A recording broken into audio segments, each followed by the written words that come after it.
you.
Good morning, everyone, and welcome to the JC3 Flagship Conference for Sustainable Finance.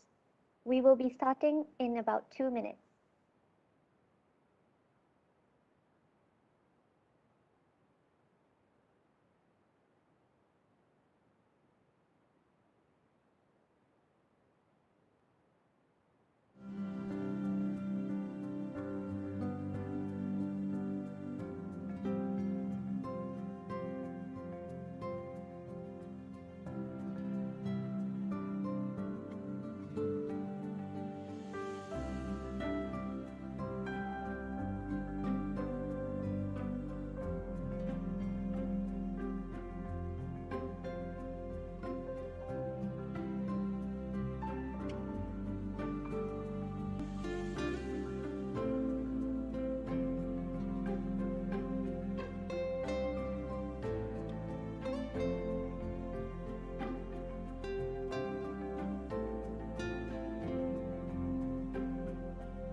Good morning, and welcome to the JC3 Flagship Conference for Sustainable Finance, hosted by Bank Negara Malaysia and the Securities Commission. This event is supported by the UK government's ASEAN Low Carbon Energy Prosperity Programme in partnership with Ernst & Young. This conference would not be possible without the support and hard work from CIMB, SME Bank, and Zurich, and without help from our knowledge partners, Climate Governance Malaysia, WWF, CDE Forum, Swiss Re, Fair Finance Asia, AFI, and IBFIM. I am Elena Almeida, the Program Advisor for the UK Government's ASEAN Low Carbon Energy Prosperity Programme from the British High Commission in Kuala Lumpur, and I will be your MC for the next 2.5 days. Before we get into the day's events, please allow me to share with you a little bit about the Joint Committee on Climate Change, JC3. The JC3 was formed in 2019 and co-chaired by Bank Negara and the Securities Commission, with members comprising senior officials from Bursa Malaysia and 19 industry players. The JC3 is set up to pursue collaborative actions for building climate resilience within the Malaysia financial sector. Before we kick off, let me make some housekeeping announcements. Please note that this conference will be recorded with replays available on the IBFIM website. If you can't hear the speakers, make sure computer audio is turned on. Today, we have audiences joining over WebEx. But due to overwhelming demand and registrations, we have also opened up live streaming channels on YouTube and Facebook Live. For those of you joining us via WebEx, microphones for audience are disabled, but please submit your questions via the chat function. Attendees are able to change the layout and resize the panels on screen. When the video begins, panels on screen will appear equally sized, but you can manually adjust the settings. We will be conducting polls throughout the session, so please stay engaged and participate as much as possible. If you face any technical difficulties, please drop a message in the WebEx chat for the host. For attendees on the YouTube and Facebook Live, please submit your questions via the Mentimeter code, which you can see on your screens shortly. If you need any help, please drop us an email at the help desk email address at the bottom of your screens on YouTube or Facebook Live. For the smoothest conference experience, we would highly recommend tuning into WebEx, YouTube, or Facebook Live with a desktop or laptop and ensuring there are minimal applications running in the background. I'd also like to invite you to keep engagement going by tagging us on social media.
I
Irreversible. Not yet. Nature can recover if given the chance. Mangroves can be replanted. The rainforest can spread back into areas where it once flourished. Coral reefs will regrow if allowed to do so, and with a speed that will astonish anyone who's not familiar with the underwater world. Ourselves, the home for so many of us, can welcome back wildlife and help it flourish, as Singapore, the city of nature, is now demonstrating so dramatically. Rainforests can still help to regulate world temperatures. Urban green spaces can help cool our cities and reduce the risk of floods. ASEAN has played a central role in this recovery, and must surely continue to do so with even greater determination and vigour. It's within your power to do even better.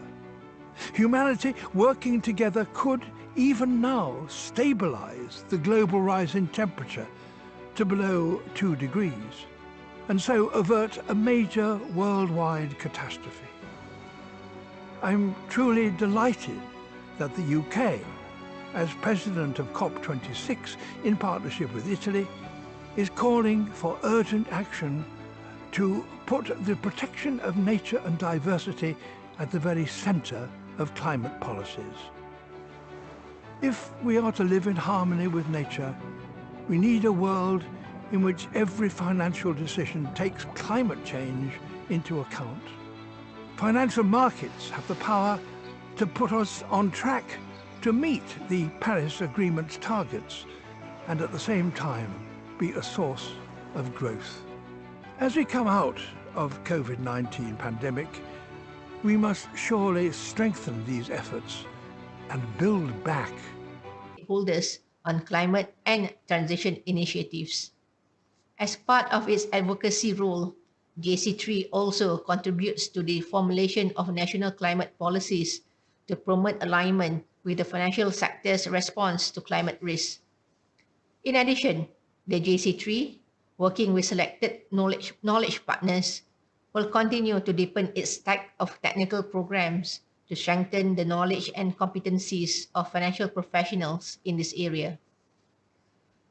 Fourth, we are collaborating with the industry to promote an enabling environment for green financing and investments. Building on work undertaken to identify market gaps and barriers, JC3 members are working to develop concrete measures to enhance the demand and supply of green finance. This includes solutions to support and accelerate climate risk mitigation and adaptation by firms along the supply value chain. Fifth, we are working to identify and address critical data gaps in climate and environmental risk-related information. Without adequate and good quality data, we will not be able to make informed assessments and judgments. This is especially important for climate risk management, disclosure, and scenario analysis. To this end, under the JC3, a new subcommittee on data has been established earlier this year to take this work forward. These initiatives complement various ongoing efforts at the national level to strengthen national climate policies, institutions, and frameworks. We will have the opportunity to hear more about these efforts over the course of this event. Ladies and gentlemen, the 5 areas I have just mentioned are necessary but insufficient conditions to mitigate the worst effects of climate change. At the end of the day, actions at the individual firm level matter enormously, and the actions of financial institutions matter more than most given their role in the economy. The more we learn and observe about climate risks and practices in the financial sector, it is evident that we are still a long way from the breakthrough needed in how the financial sector thinks about and acts on climate issues. Such a breakthrough calls for financial institutions to recognize and reflect the systemic nature of the climate challenge in their business and risk considerations and adopt an integrated and interdisciplinary approach to climate issues. This means bringing together dimensions of climate science and technology with economic, social, risk, and behavioral considerations. It means treating climate considerations not as a standalone issue, but one that is embedded in an institution's growth strategies, risk management, and business operations. It means committing substantial investments to build the capacity and culture needed to make long-term shifts in business activities that support and are aligned with climate mitigation and adaptation.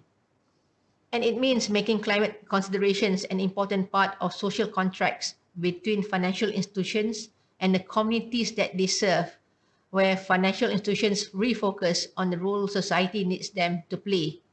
That is, helping households and businesses cope with the physical and transition risks of climate change by providing financing and risk protection that will meet their needs. Allow me to elaborate further on the above.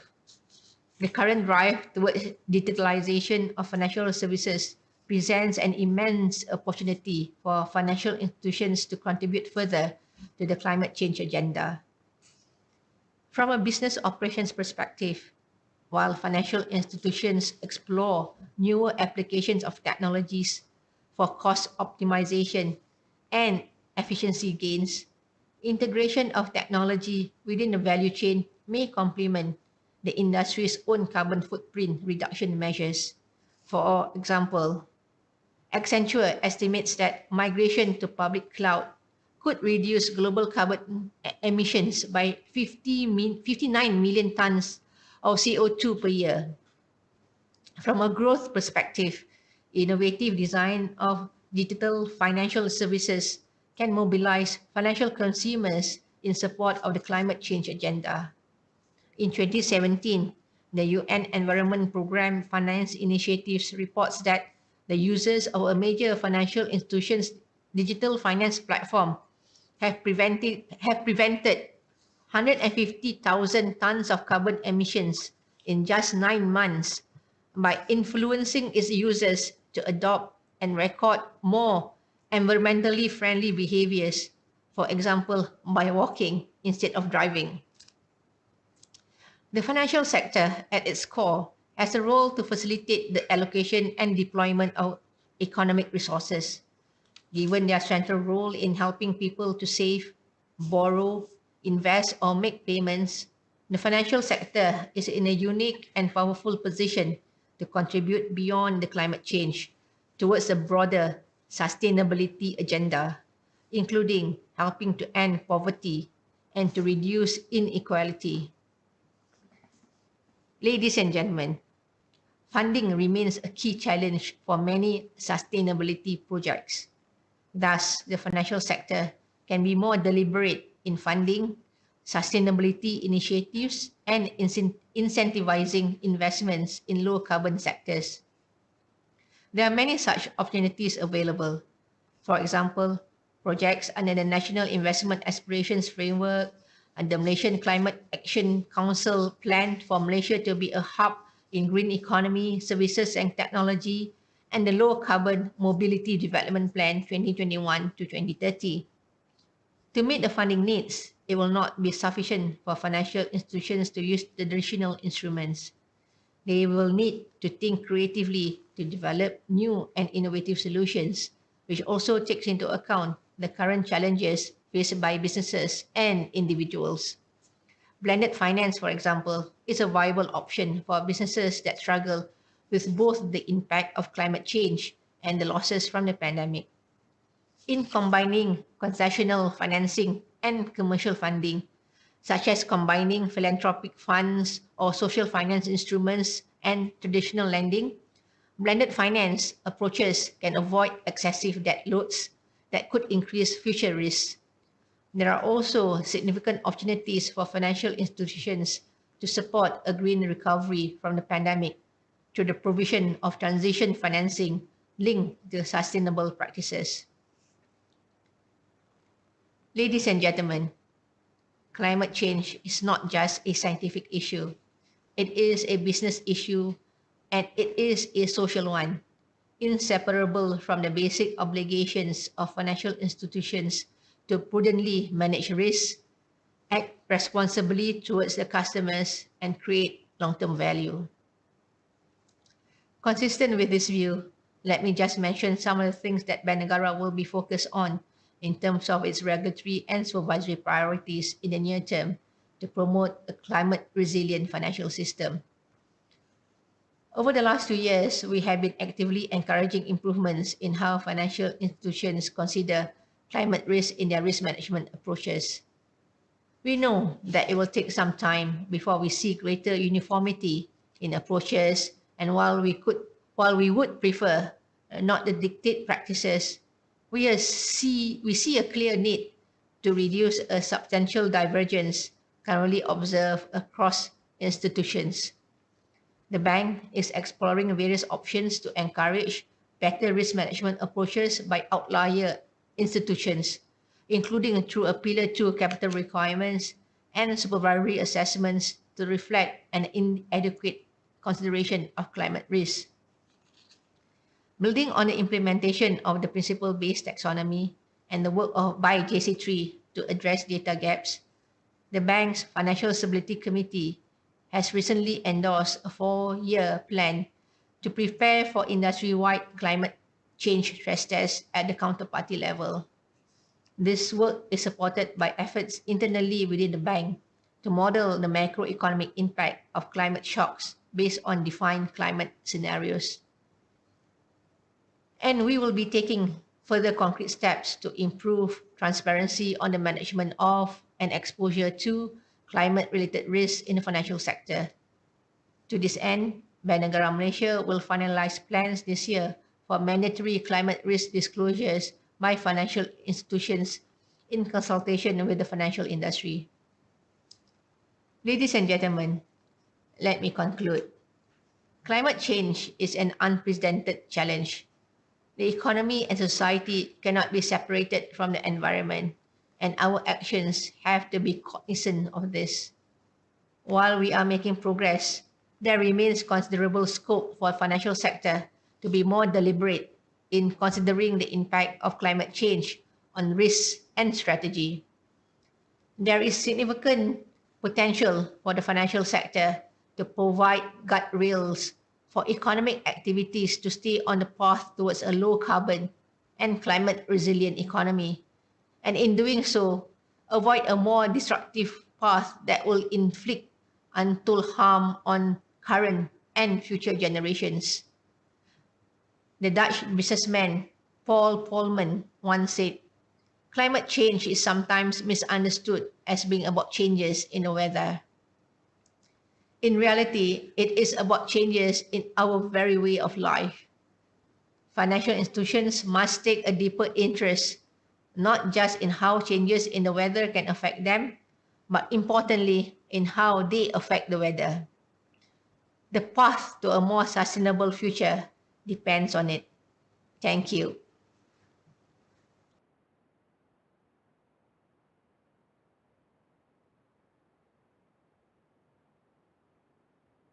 Thank you, Governor Datuk Nur Shamsia, for giving your perspectives on the need for financial institutions to incorporate sustainability into their business and operations with urgency. As Governor Datuk Nur Shamsia said, businesses cannot stand still, and how we respond is crucial. If the past year of living in a pandemic has taught us anything, it is that big changes can happen overnight.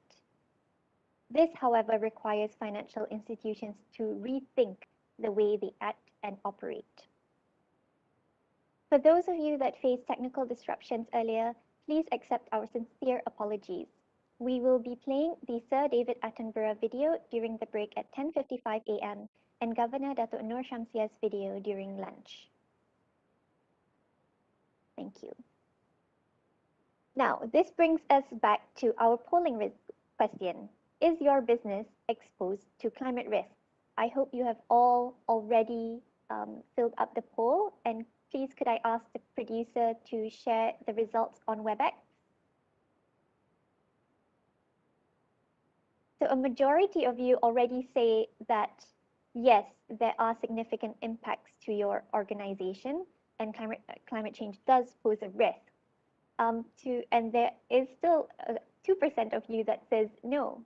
For those of you who don't believe that climate change affects your business, I hope the next sessions will shed some light to how it could affect every segment of our lives, including enabling or disabling our business's productive capacity. And for the 3% of you who aren't sure, I hope this conference will give you a bit more clarity. Thank you for participating in the poll.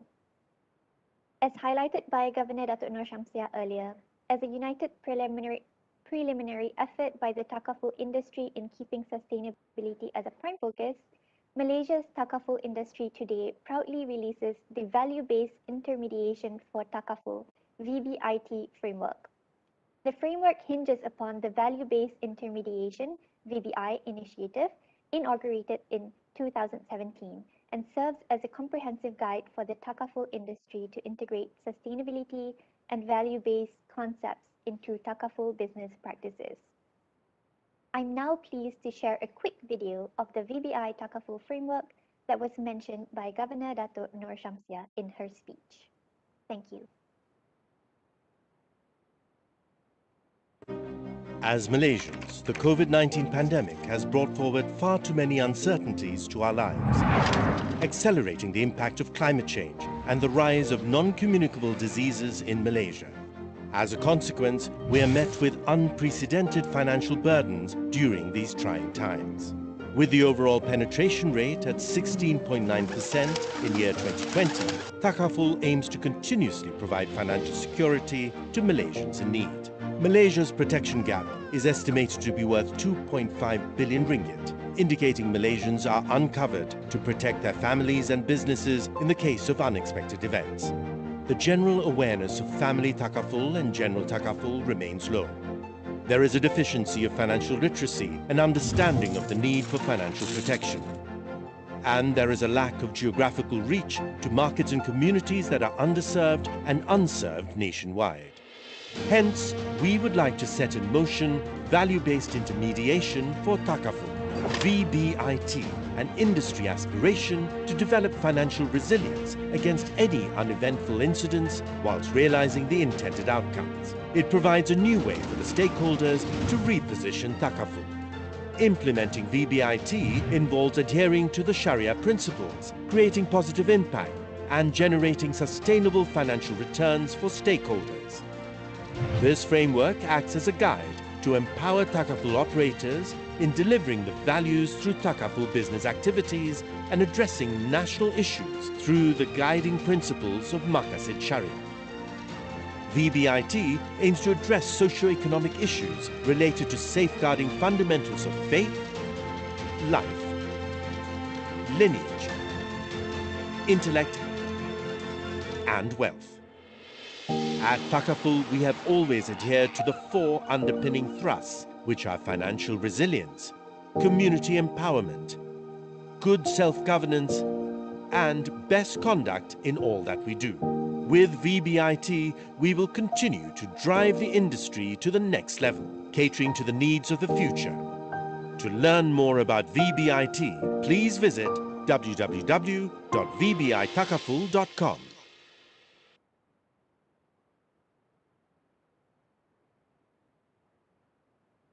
Back to our conference agenda. Our next speaker is the UK Regional Ambassador for Asia Pacific. As many of you know, this year the UK is hosting COP26, the 26th Conference of Practitioners in November at Glasgow. The COP26 summit will bring parties together to accelerate action towards the goals of the Paris Agreement. Ken will be sharing his perspectives on COP26 and the role of private finance to achieve a net zero economy. Here is Ken O'Flaherty with his message.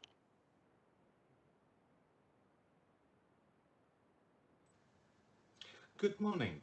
My name is Ken O'Flaherty and I'm the UK Government's COP26 Regional Ambassador to Asia Pacific and South Asia.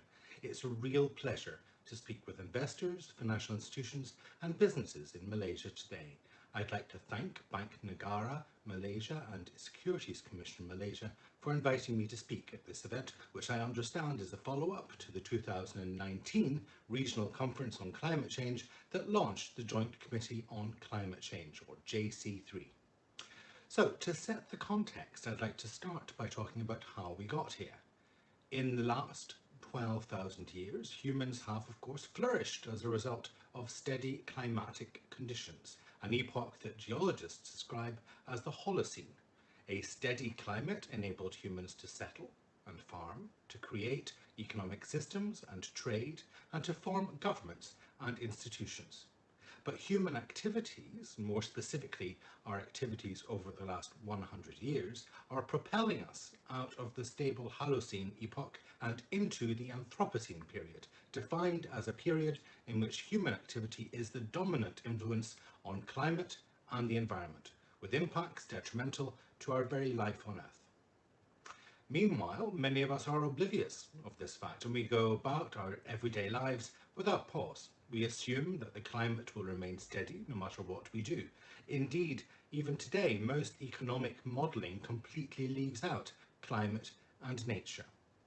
But sustaining our consumption culture necessitates burning of fossil fuels, destruction of forests and pollution of the oceans, all of which contribute to climate change, ultimately causing serious harm and possibly irreversible damage to our planet and all its inhabitants, and that includes us.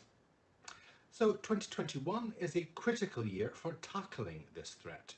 The COVID-19 pandemic has had a devastating impact, of course, on communities around the world, but now with vaccination rates accelerating, perhaps the end is in sight. And as we emerge from the pandemic, we have a once-in-a-generation opportunity to reset, to rebuild the economy in a way that is consistent with meeting Paris Agreement targets of limiting warming to 1.5 degrees. Because the impacts of COVID-19 are just a prelude to what could happen if we ignore climate change. The UK will play a key role this year, hosting the UN Climate Change Conference, COP26, in Glasgow in November, working in partnership with Italy. As a result, I'm devoting significant time and energy here in Malaysia advocating for more ambitious action on climate change. As hosts for COP26, the UK government has agreed that our strategic framework and narrative should be centred on 4 core goals: mitigation, adaptation, collaboration and finance. So first, on mitigation, we must secure global net zero and limit global temperature rises to 1.5 degrees. We have to halve emissions by 2030 and reach net zero carbon emissions by 2050. And to do that, our presidency is urging all countries to come forward with ambitious 2030 emissions reductions targets, or NDCs, and plans on how they will reach net zero by mid-century.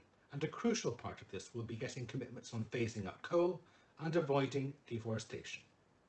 Secondly, on adaptation, we need to support countries and communities to develop and implement credible strategies to adapt to the destructive impacts of climate change. That will include developing plans and mobilising finance to enhance resilience against the impacts of climate change. Thirdly, on collaboration, only by working together internationally can we accelerate the transition to global net zero at the pace required. With focused collaboration across governments, businesses and civil society, we can make real progress in the largest emitting sectors of power, road transport and land use. And collaboration will allow us to innovate faster, create stronger incentives for investment and drive down costs for low carbon alternatives. And finally, finance. We need to mobilise finance. Realising the goals of the Paris Agreement and meeting global net zero requires a transition and a transformation of global finance.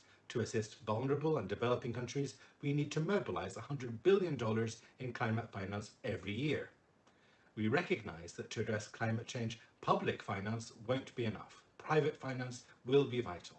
To this end, the Bank of England has launched the COP26 Private Finance Agenda. This provides a framework for private finance to support the transition to a net zero economy in line with national and global climate goals. The objective is that every professional financial decision should take climate change into account. To achieve net zero by the middle of the century, every company, bank, insurer and investor will need to adjust their business models for a low carbon world. The COP26 Private Finance Agenda proposes a framework centred on three: reporting, risk management and returns. Any financial institution can consider incorporating these three R's into their strategies. Firstly, reporting, improving the quantity and quality of climate-related disclosures by implementing a common framework built on TCFD. If we are able to identify risks, then we can manage them. Secondly, risk management, ensuring firms and investors can measure and manage the risks in the transition to a net zero world. Robust risk management entails developing a stress testing framework, building capacity within your own firms, sharing knowledge and expertise, and embedding assessment of climate risks into financial stability analysis. Thirdly, return, helping firms and investors identify the opportunities in the transition to a net zero economy. The transition to net zero will affect all sectors of the economy. Understanding which companies are most and least prepared to address climate risks and the transition to a net zero future can affect your returns.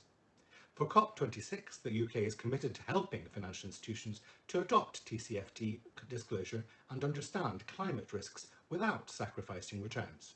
Through our UK ASEAN Low Carbon Energy Programme, we have worked with the JC3 to support workshops on climate risks over the last year, and we hope to continue supporting you in your sustainable journey. So, today is all about action.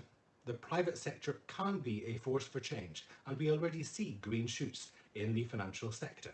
We are taking tentative steps in the right direction, investing in renewable energy, adopting climate-related and nature-related reporting standards, and using climate scenario analysis as a risk management tool. Here in Malaysia, JC3 has played a critical role in supporting the readiness of the financial sector in managing climate-related risks and in supporting Malaysia's transition to a low-carbon economy. As we come out of and recover from the COVID-19 pandemic, we must strengthen these efforts and build back greener.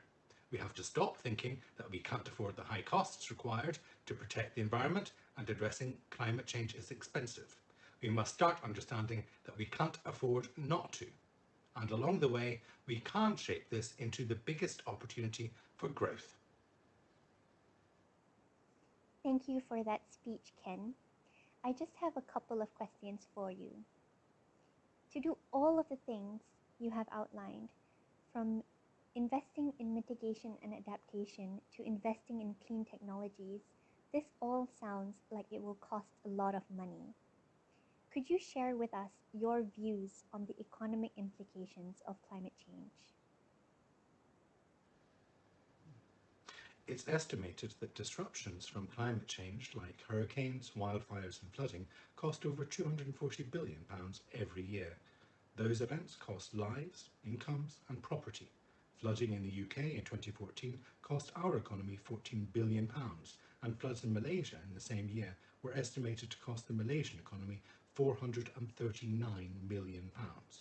As climate change impacts worsen, such costs will increase significantly. So when it comes to climate change, the cost of inaction could far outweigh the cost of action. We often think it's a choice, protecting the environment or growing our economies. But clean growth presents the most significant economic growth opportunity of the 21st century. Prices of renewables and other low-carbon technology have fallen far more than anticipated. Solar and wind are already cheaper than coal power in two-thirds of the world, and they're predicted to undercut commissioned coal and gas almost everywhere by 2030. Global trade in low-carbon goods and services is expected to grow from £150 billion in 2015 to between 2.8 and 5.1 trillion pounds in 2050. Growing these sectors also means opportunities for high-value jobs. Ultimately, continued inaction is just economically unsustainable. The Stern Review reported that unabated climate change could cost the world at least 5% of GDP each year.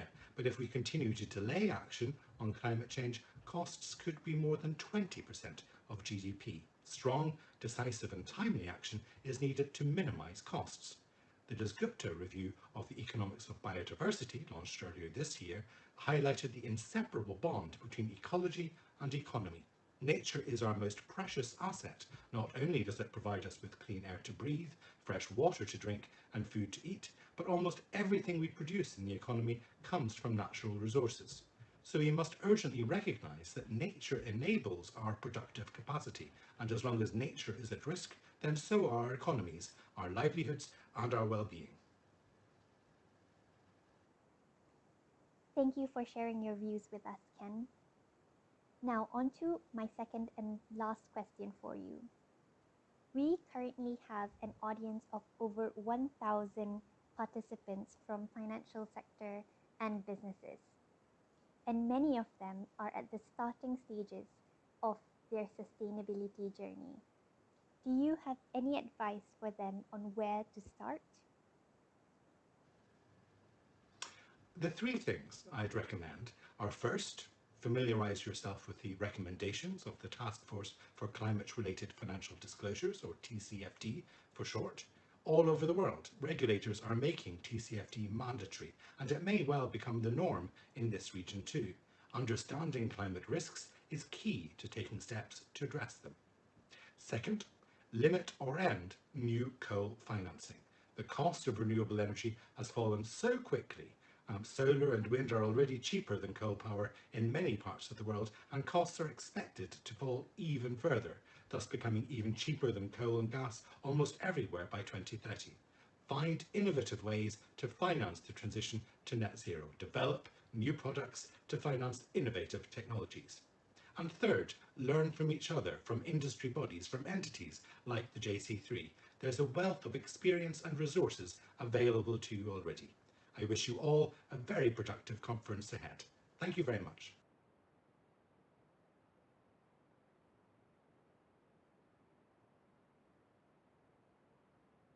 Well, it is clear that the world is quickly moving from risk mitigation to net zero and regeneration. It is also clear that private finance is vital in supporting the global economy to transition towards net zero greenhouse gas emissions.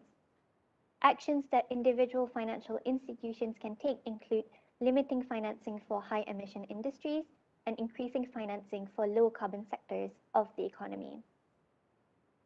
If you missed the live stream from this morning, please note that we will be playing Sir David Attenborough's message during the break at 10:55 a.m. We will also play Governor Datuk Nur Shamsia's message at lunch. Now, this brings us to our next poll question for those of you joining us on WebEx. What would be the key drivers to mobilize the finance sector to lead the transition towards a low carbon and resilient future in Asia? You can choose multiple answers from the following: disclosure requirements, climate risk assessment, government direction, and leadership, including removal of the fossil fuel subsidy, climate-related market-based policies like a carbon tax or a carbon price, standardized taxonomy and metrics, and sustainable financing opportunities. For those joining us on YouTube, please do post your comments and reactions on Mentimeter. The code and link are in the event description on YouTube and on the crawler at the bottom of the YouTube screen. I want to also encourage everyone to share your views with your social media networks using the hashtag #FinanceForChange to keep the conversation going. I will give you a few more seconds to answer the polls.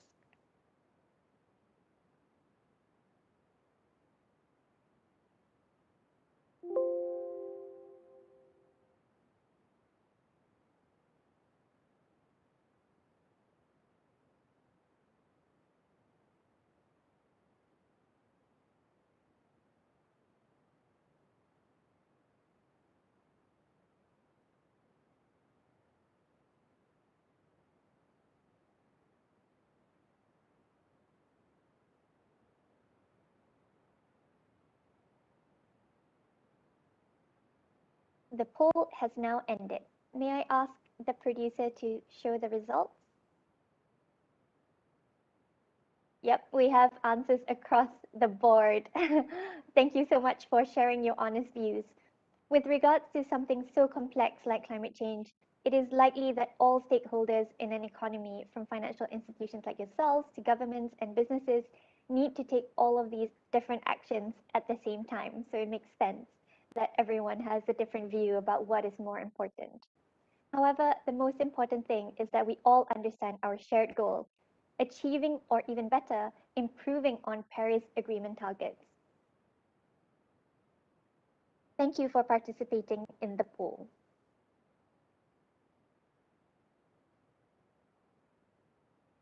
Our next session is a panel discussion on the role of finance in addressing climate change and broader sustainability issues.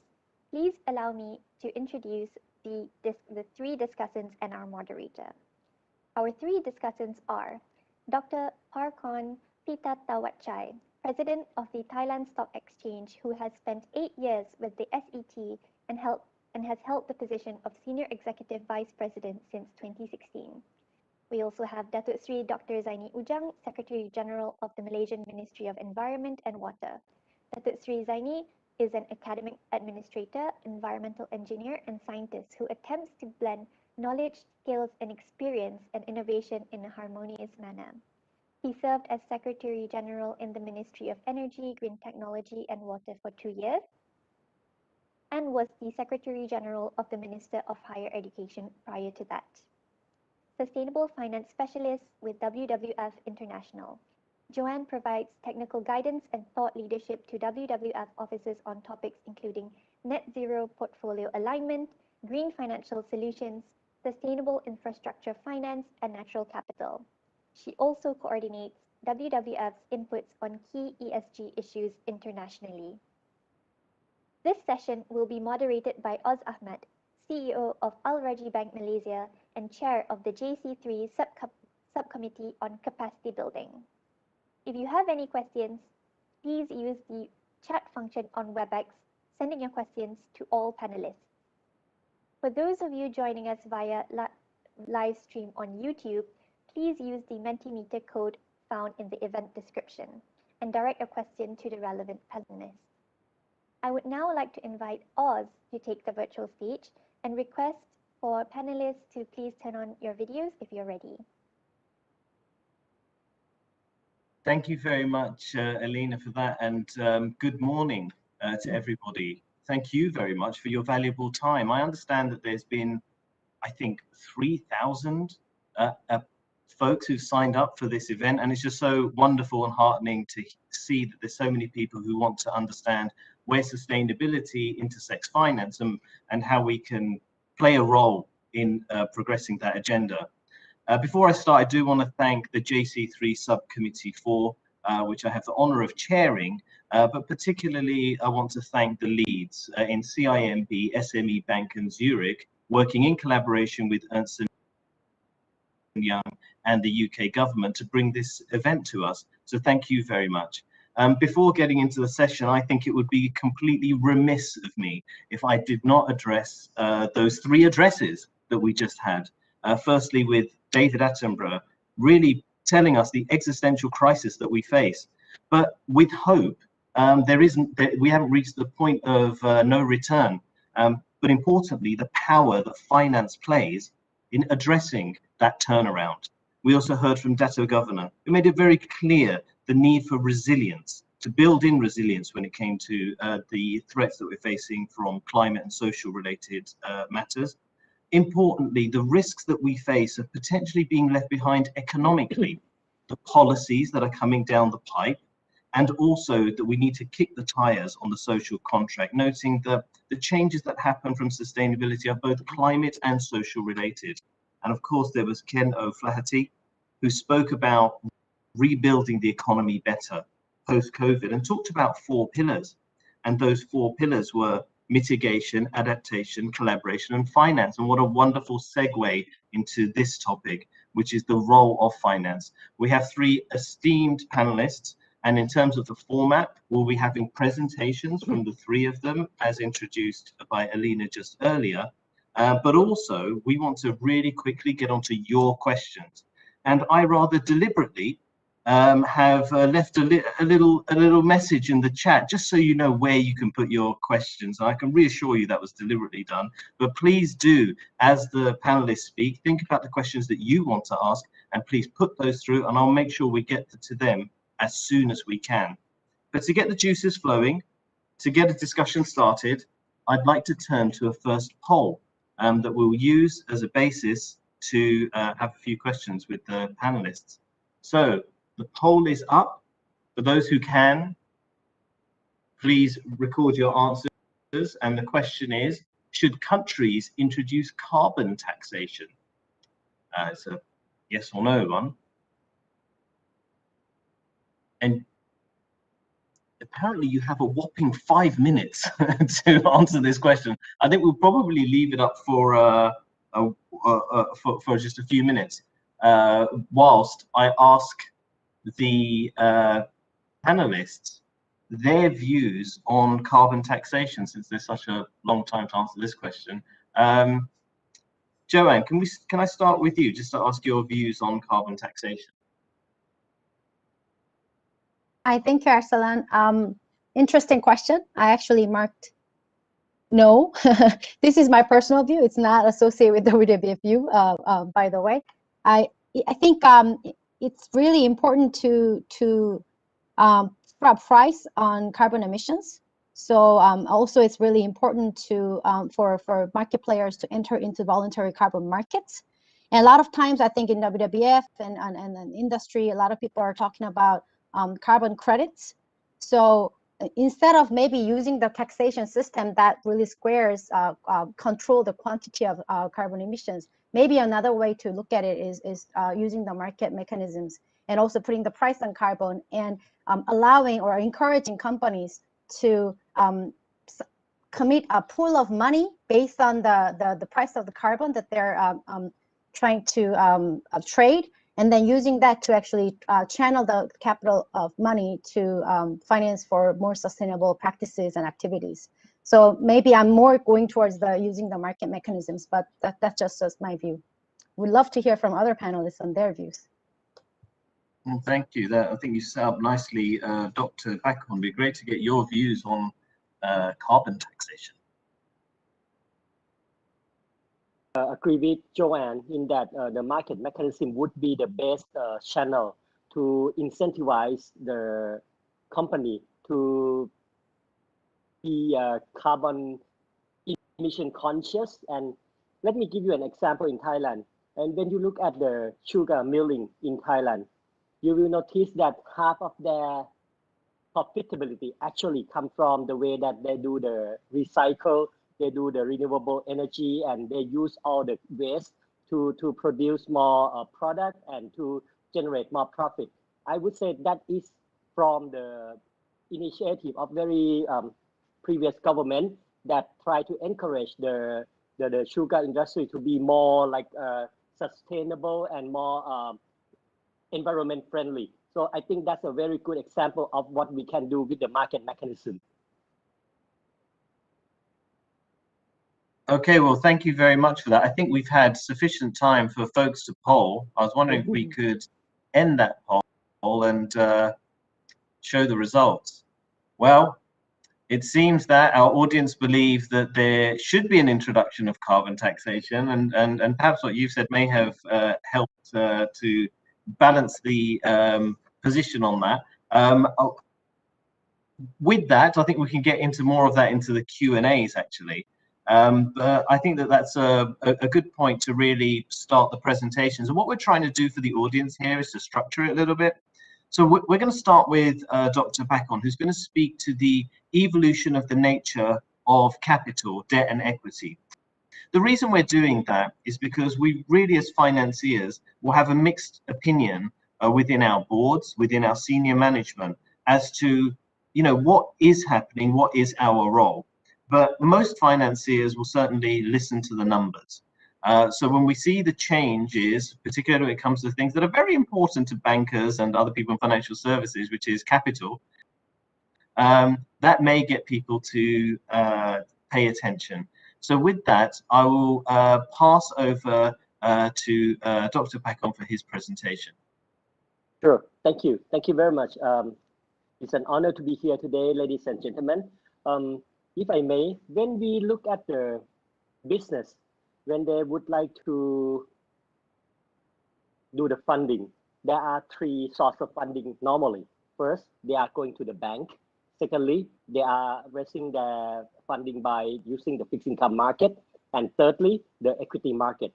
In the past, when you look at all the people who provide the funding, normally what they are concerning about would be the profitability. And most recently, we often hear that investors are too short-sighted.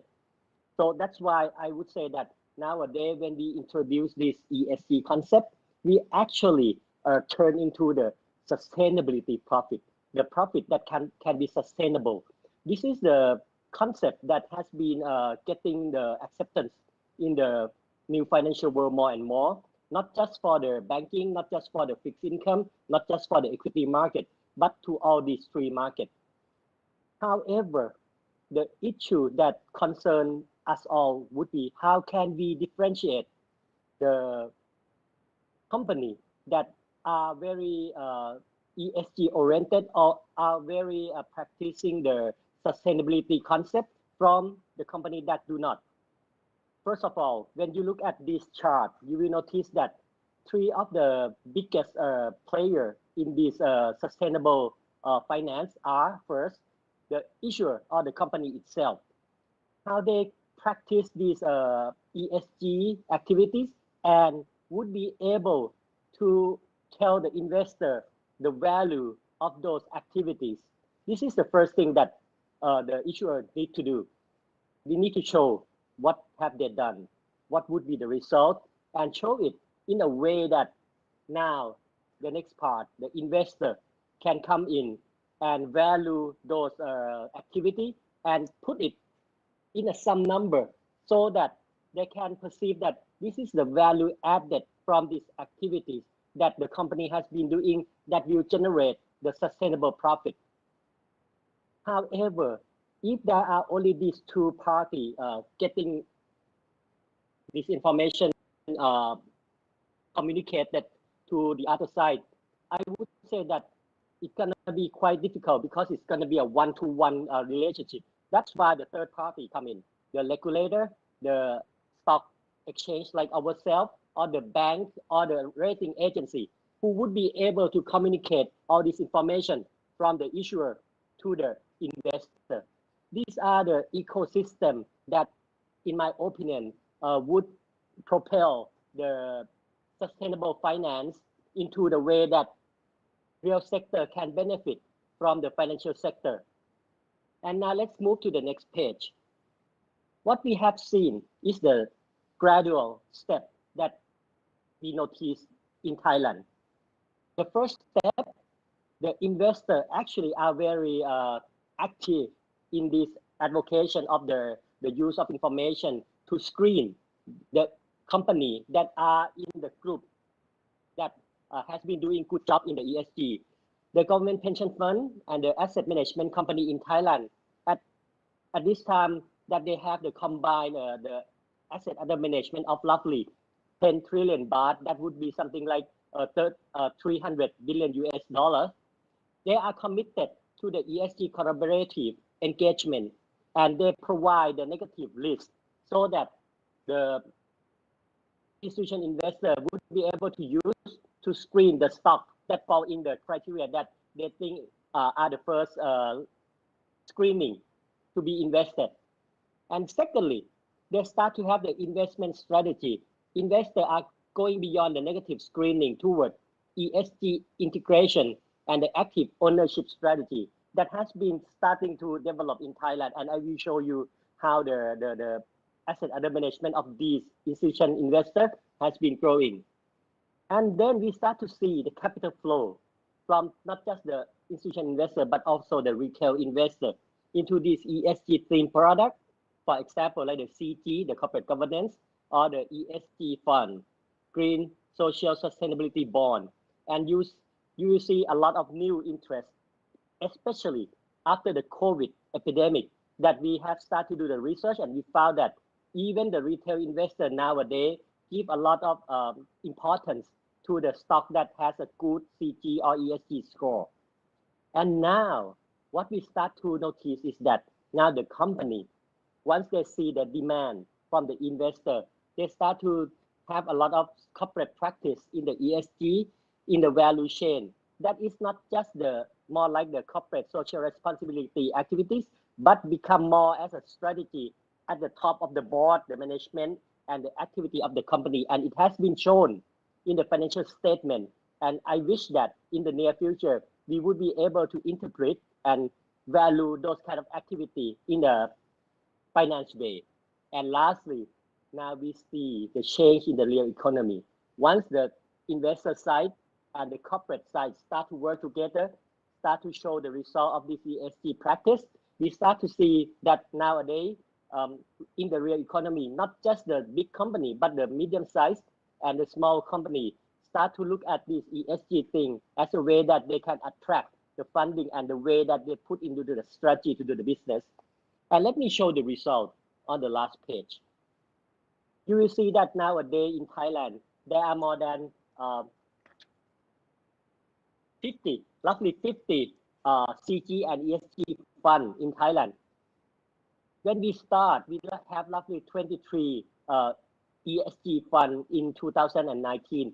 And you notice that before that, before they have the number and before they have this kind of like promotion and the awareness creation, the number of the CG or the ESG fund are quite small. Not only that, when you look at the fixed income side, at the beginning, when we start to record this number in 2018, you notice that there are only 9 billion baht, 9.9 billion baht that has been raising in this the green social or sustainability bond. But nowadays, in 2020, there are 136 billion baht raising in the form of green social and sustainability bond. And another point that is quite intriguing is that at the beginning, most of these sustainability, social or green bond has been raised by the public sector, the corporate bond. But nowadays, when you are looking at it, 83% of these bonds are raised by the government. So you will notice that nowadays, not just the investor, not just the corporate, but also the government has been getting into this market more and more. That's why I mentioned that in the future, we truly believe that ESG and other products such as the green, social, and sustainability bond would be one of the main attractions of the financial market for the company that can show their activity. This is why we need to support them in how to get this number from the issuer to the investor.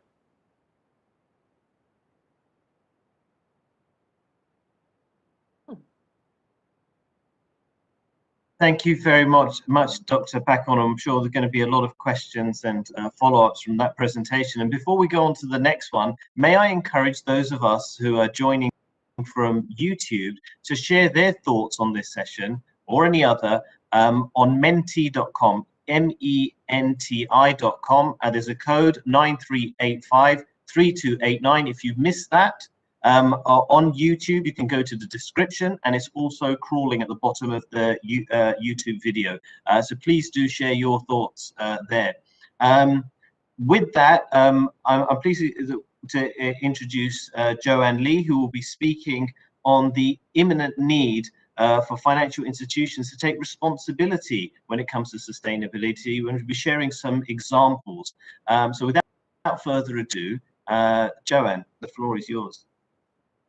Great. Thank you, Arsalan, very much for the introduction, and thanks to the organizers for inviting me to talk about what is happening in sustainable finance around the world and the role of finance to mobilize sustainable economy. I hope everyone can hear me okay. I just have a few slides to take you through today to make my point. So next slide, please. Yes, so climate and nature-related risk, as mentioned by many other panelists, are on the radar for business and investors. As you know, every year the World Economic Forum publishes global risk report, and 5 of the top 10 global risks in terms of impact and likelihood remain from the environmental category. These include climate action failure and extreme weather, but also biodiversity loss and natural resource crisis. This, you can already tell that this is not just an issue flagged by environmental NGOs anymore. Next slide, please. So sustainability is also on the agenda of policymakers and financial supervisors. The number of responsible investment-related policy instruments over time across the world's 50 largest economies shows that by 2020, it has surpassed 500 policy instruments. The new sustainability disclosure requirements for market participants in the EU under the Sustainability Disclosures Regulation and the taxonomy have created new impetus for better ESG information and data. The UK has also announced that it will make TCFD reporting mandatory. The Network for Greening the Financial System also is coordinating best practices in the world of financial supervision of climate-related risks. As of June 1st, 2021, according to my research, the NGFS consisted of 91 members and 14 observers. Next slide, please. Let's look at the green bond market briefly. Although Dr. Pakon has mentioned briefly before, despite the pandemic, green finance market stayed resilient. According to the Climate Bonds Initiative, green bond issuance recorded $270 billion last year, just above the final total of $267 billion in 2019. Next slide, please. Also, the financial sector players around the world are getting together to make net zero commitments to transition their investment or loan portfolios to net zero greenhouse gas emissions by 2050 or sooner. In this slide, this is a rather busy slide, but I'll take you through. The red box shows the founding members of the Net Zero Asset Owner Alliance, which now has a member of 42 institutional investors representing the assets under management of $6.6 trillion. The yellow boxes show the initial 43 members of the Net Zero Banking Alliance formed just a couple months ago. Now the Banking Alliance has 45 banks with over $29 trillion in assets. Another one targeted at bringing together asset managers is called the Net Zero Asset Managers Initiative, with 87 signatories representing $37 trillion in assets under management. This initiative includes the world's largest asset managers such as BlackRock, State Street, and Vanguard. I also added the blue box to show you financial institutions in Asia committed to set science-based targets as of June 2021. Next slide, please. This one, yes, you pulled out all the content. So the finance sector is taking sustainability seriously. Now allow me to highlight the role of finance. The finance sector has to first transition itself, but at the same time, it needs to channel more capital towards sustainable businesses and activities so that it can drive the real economy towards a more sustainable future. So to transition itself, the focus has to be on assessing ESG risks and opportunities, as well as making net zero commitments and setting science-based targets. To channel more capital, the sector can provide more sustainable finance solutions and products, as also was echoed by our previous panelists, and allocate capital with the ESG lens. And to drive the real economy, financial institutions must engage companies and their clients and create demand for better disclosure, corporate disclosure, data, and metrics on ESG. Next slide, please. Yes, WWF is a global environmental non-governmental organization, and we're active in roughly 100 countries. And not surprisingly or surprisingly, this year we just turned 60 years old. We have been working on issues on sustainable finance for quite some time, especially at the nexus of science and nature. Science and finance, obviously.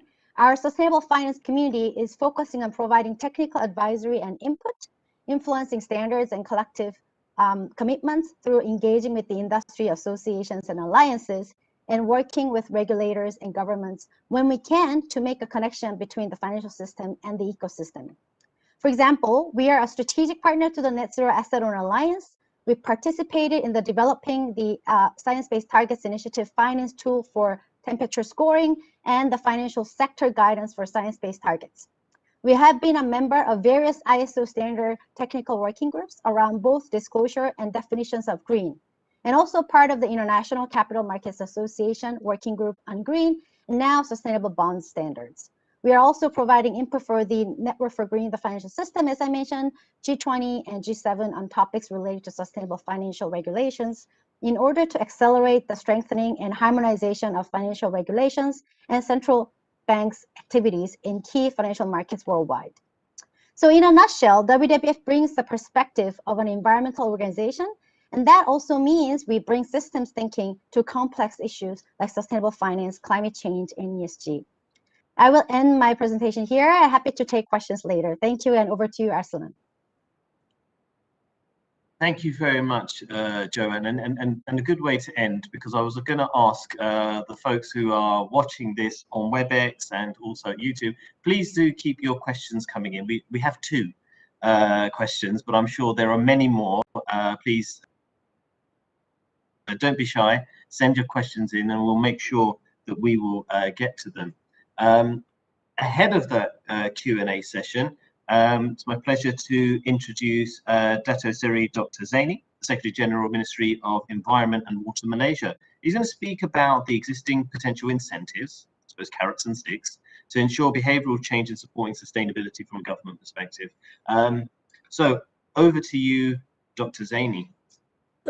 Thank you, Mr. Aslan Ahmed, moderator, and my colleagues. Can I share my slide, please? Can I share my slide, please? Yes, you have this control now. Jonah?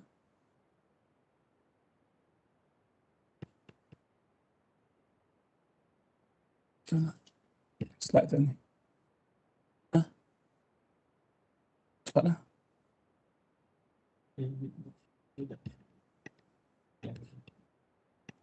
Can you see my slide? John, ni kan saya kata tadi. Just yet. Mana? Where should I press?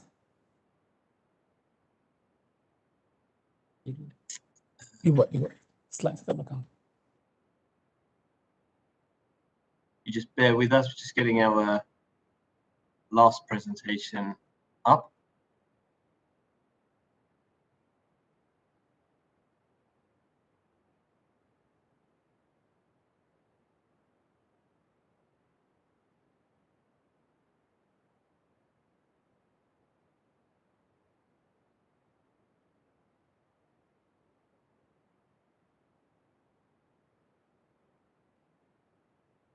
In the meantime, thank you for the questions that are coming in through Menti.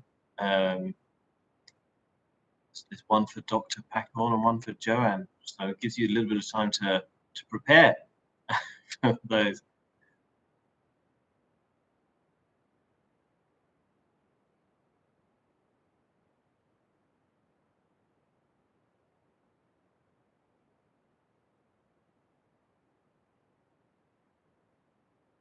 Whilst we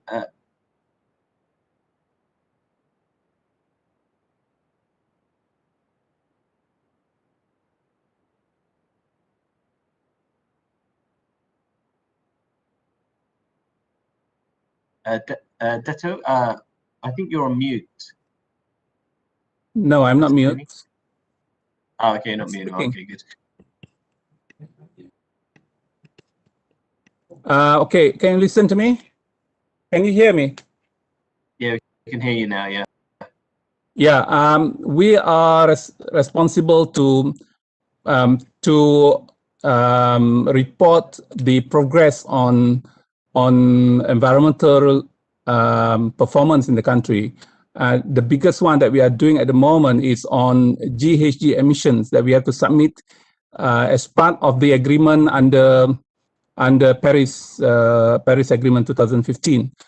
So we have submitted our biennial update reports last year in December to show where we are at the moment. So a lot of decision to be made in the country is based on the requirement as needed under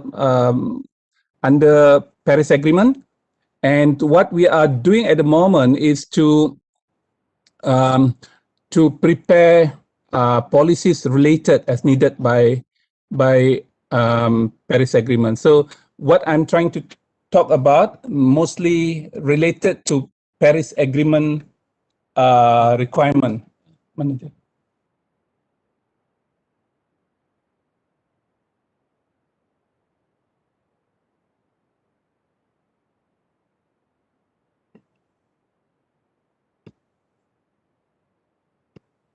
So apa dia? Asal apa? Hah? Sekarang ni baru nak buat benda ni.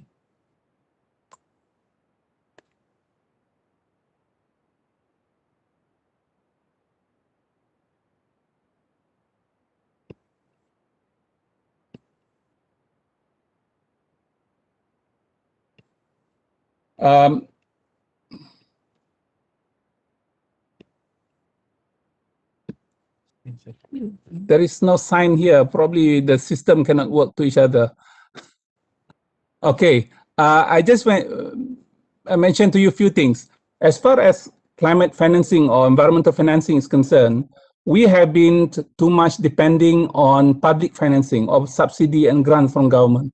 We want to shift from subsidy and grants into alternative funding, such as private financing, wakaf sukuk or sukuk investment, wakaf investment or sukuk or whatever, that related to the issue of mainly climate related on based on vulnerability and the urgency. So I give an example. In the past, when we talk about infrastructure such as making dams or building dams or coastal protection, it is mainly subsidy and grants.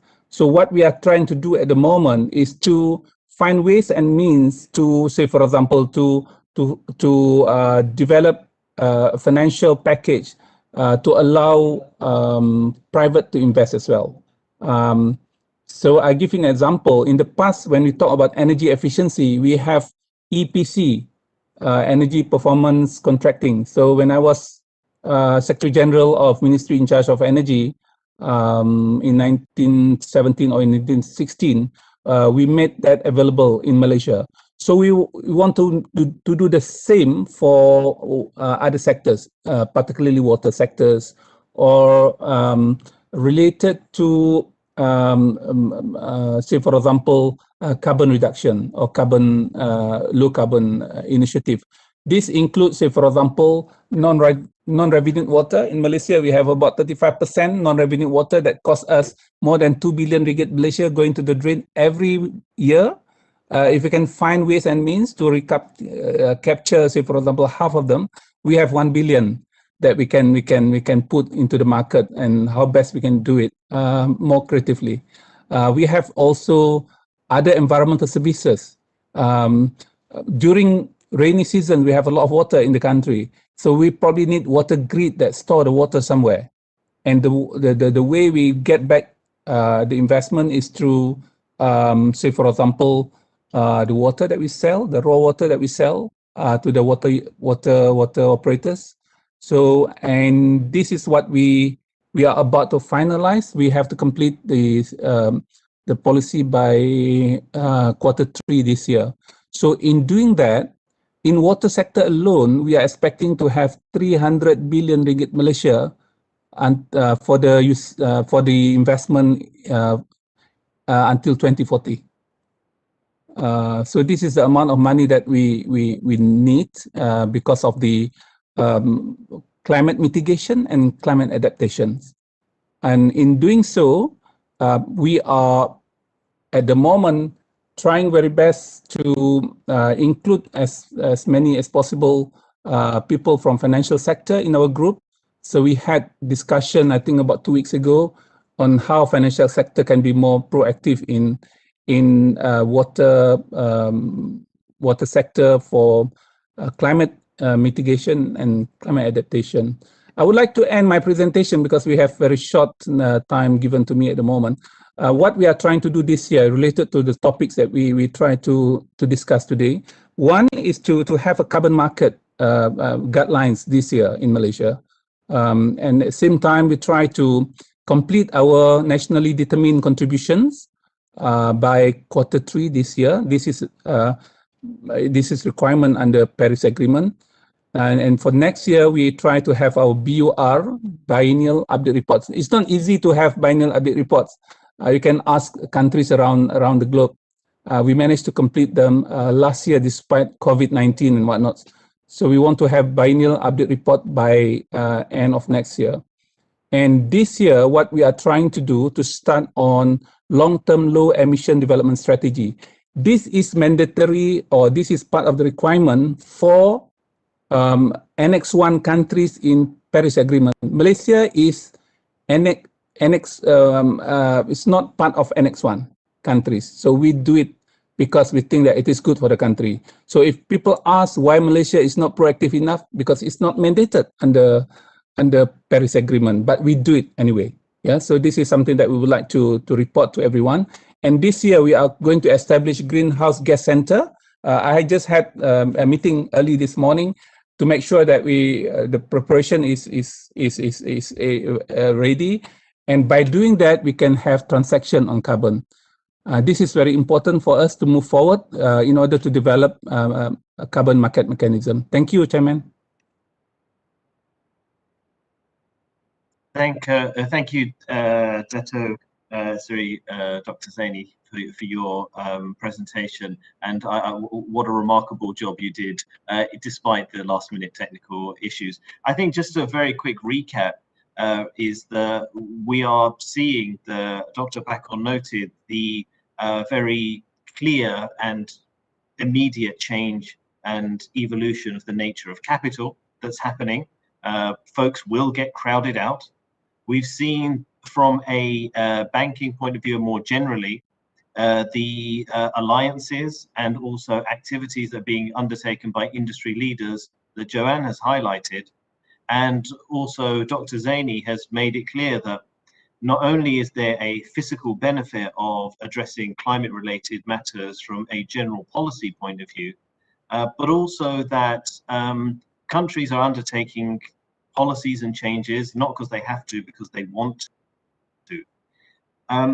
With that, to start the Q&As, and we have about 20 minutes left, I want to get to the audience Q&A as quick as possible, but I'd just like to ask a question to each of the panelists.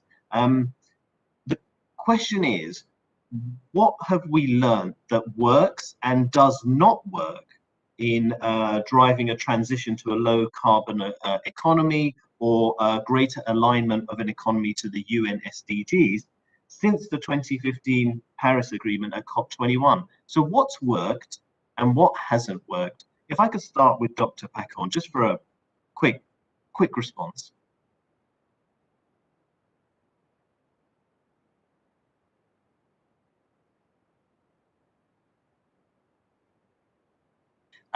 Dr. Pakon, you're on mute. Thank you. I would say that the first thing that at our exchange that we would like to avoid is that not to encourage the listed company to just do it for like social responsibility project, but do it because it is meaningful and it is suitable to their businesses. And once they do it, it's supposed to be up from the board and actually get down into the person who do those projects and report it on the result, on the effort that they did, so that the investor and the assessor of the company would be able to use those information to give the valuation to the project that they do. In this case, it will be sustainable because for the company itself, it actually shows the investor that they use this activity to provide the sustainable profit for the investor. And for the investor, they would be able to use all this information to value the company and give the company the premium, so that it's become the incentive. Like the Dato Seri mentioned, we need to push this thing from subsidy and grant into the market force. and that would be the best way so that everybody get the benefit and the contribution would be more. So that's my opinion. This is the thing that we would like to avoid. Don't do it just as a template. Don't do it because it's a fashion, it's a CSR project, but do it because it's strategic. Value activity. Those are the things that I would like to say. Thank you, Dr. Bakon. And coming through is that the alignment of what works is the alignment of this agenda to strategy and value creation, and that's a path that allows positive outcomes. Joanne, your thoughts? Yes, as I mentioned in the presentation, I think we learned a lot about a shared sense of urgency on this issue since 2015. Financial institutions and companies are making net zero targets now by 2025 or 2030 now. We also learned that in order to create a meaningful change in the financial system, we must act together. We can tell from the number of industry alliances and initiatives that I just showed you that emerged since Paris Agreement to work together. And finally, I think we've come to understand the critical importance of mobilizing the private capital to unlock more sustainable investment. In the context of COP discussions, the focus of climate finance has been predominantly on public source of money, but in the past few years, the focus, I think, is really moving towards how best to crowd in more scaled up private capital using public finance, such as through using blended finance. So I think those are some of the lessons learned since Paris Agreement. Thanks, Joan. Again, looking at the stuff that has worked and what seems to work is targets and collaboration or lack of collaboration maybe doesn't work, and also the importance of now into the future using private capital. Secretary General, so what would be your views on what has worked and what hasn't worked since 2015 in driving the sustainability agenda? We have to understand that in order to behave well, or in order to change, we have two routes. One is behavior, and the other one is habitual change. Behavioral change is very expensive. You require a lot of incentives and punitive actions. If you rely on behavioral change, which is about 10% of what we are doing in life on daily basis, it's very costly. And you have to have, say, for example, on punitive, you have to have a mechanism to regulate, and regulation to be made practical as possible. And we have to have a lot of officers on the street to regulate, especially if you talk about environmental pollution. Whatever you do, there are some, of course, some degree of impact to the environment. But I think what is more important is habitual change. We in the ministry, we realize that habitual change is what is more eternal, and it is free. When everyone realizes the importance of environment, habitual is 90% of what we do in life. We don't have to think about it because it is already within our mindset. It is already DNA of us. So wherever we want to invest, say, for example, we have to invest in a good company that shows return on investment, responsible to protect environment. And we are in the midst of climate change at the moment that everyone's talking about. And according to many ways and many analyses that we have done, we have seen, climate change could be more severe than COVID-19 in terms of impact to the society. Therefore, we have to act fast. It is not a question of what to negotiate. It's the question of what we have to do ourselves. Because your house might be in danger because of the flooding in the future. Or the way forward for you to go to work will be stopped because there are a lot of environmental degradation taking place. So this is something that I would like to say, and my point here is that we have to differentiate between behavioral change that many people think important, that require a lot of money for incentive to be given and punitive to be ready. And we are improving our regulatory framework in the country. Say, for example, if you are caught polluting, the new amendment that we put forward is to have, say, for example, a very severe penalty of 10 million ringgit Malaysia and a mandatory jail. That's what we put in the next amendment to the existing law that we have, Environmental Quality Acts and Water Services Industrial Act. Yeah. So, but what is cheap is habitual change. So how can we promote habitual change? That is something that we have to do, and everyone will feel that they are part of the negotiation, they are part of the environmental sustainability movement without pressure from market or pressure from the authority. Thank you, Dr. Zaini. Actually, I've done quite a lot of these, and this is the first time anyone's spoken about the psychological side of it and the difference between behavioral and habitual changes. And I think, you know, kind of winning that hearts and minds at a micro level, making those small habitual changes, I don't think is as focused on, and it's the first time I've heard it. So thank you very much for that insight. We have less than 10 minutes left. Unfortunately, so I'd like to go straight into the audience questions. I'll start with Dr. Pakon. There's a very specific question, and I think that therefore, you know, there's a keen interest in this topic. Is there a trend in customer profile that subscribe to funds and bonds in Thailand? Any particular reasons for this trend? I think that question came through Menti, so I don't have to say that question. Over to you. That's a very good question. When we look at the fund, the ESG fund in Thailand, before the COVID last year, before March of 2020 last year, we found that actually the investor doesn't give much importance to the ESG practice, which we use the proxy of the THSI score, the Thailand Sustainability Index score, or the ESG score globally that we use as the criteria to show whether the investor actually give importance to this type of fund or not. However, before the COVID, they don't have much correlation between the score of the fund and the demand of the fund. However, interestingly, during the COVID and after the COVID, this coefficient of the correlation has been much more important nowadays, much more significant. And recently, it's even as strong as the coefficient of the foreign investor.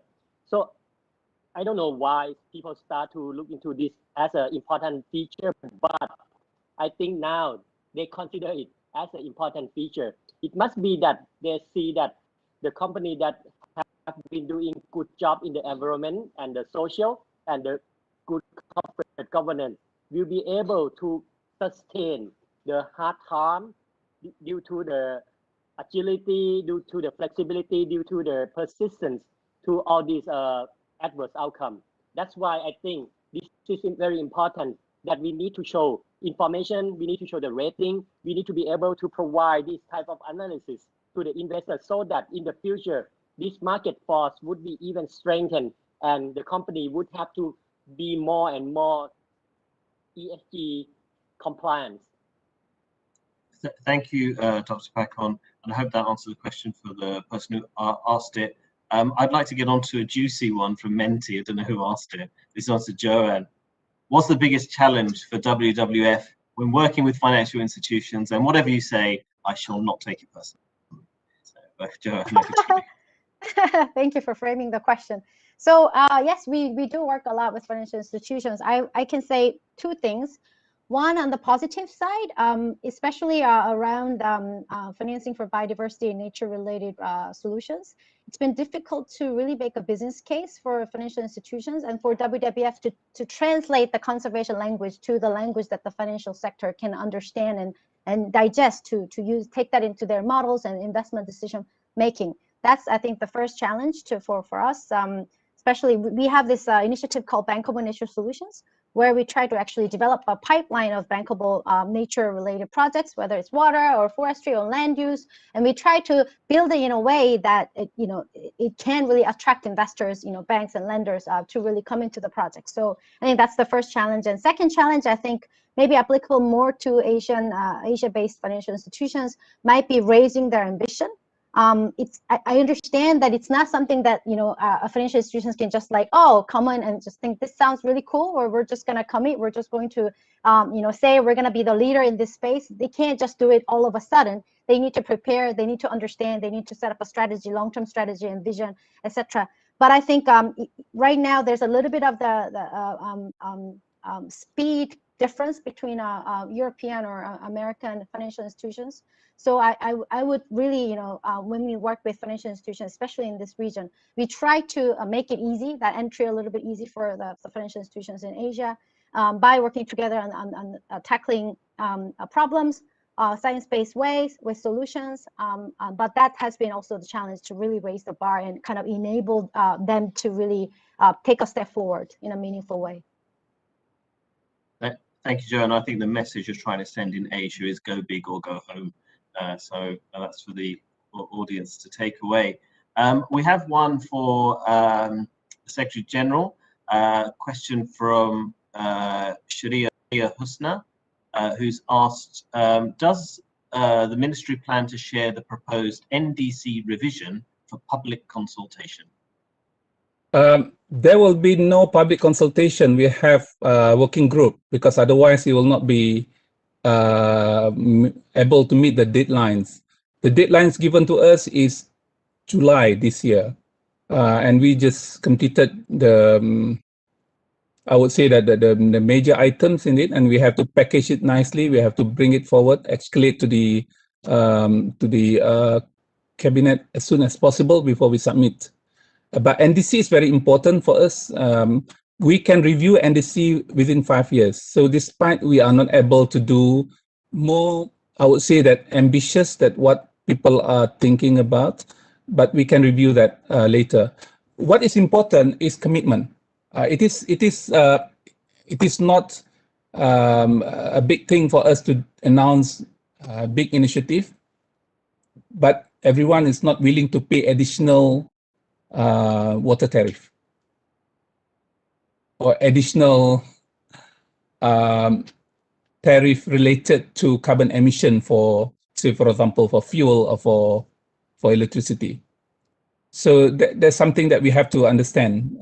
It's not an easy task to do it in a very short time frame. Thank you, Dr. Zaini, for that. We're coming close to the end, and we have just so many more questions. And I have to apologize to a number of folks who've spent their time to send those through, that we haven't got to them. But before we end, I think it's really important, for everyone who's kind of in two minds about where someone stands on something, I thought it would be very useful at the end to just ask each of the panelists to make a respective call to action.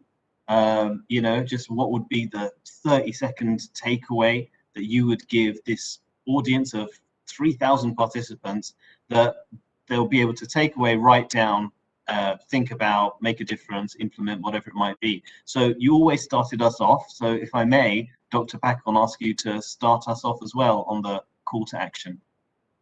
Sure. As I strongly believe in the market force to make these ESG compliance become more standard, I would say that I would like to propose that how can we solve the issue of the limitation of the data availability? How can we make sure that the data that we have are structured and easy for the either people or the AI to analyze this data? And how can we make it standardized within the industry and for across the industry to compare all this data? And how can we provide the more coverage for the company in our region? Because in my opinion, the company in the developed market has been providing this type of information widely than our region. So these are the 4 or 5 things that I think the exchange and the regulator in Thailand would be working together so that all this type of information would be available and it would be structured and standardized and provide more coverage of the Thai company. And I would like to mention that nowadays as an ASEAN, I think the collaboration across the country would be even more important because we are quite a small country when we compare to the China, we compare to Korea or Japan.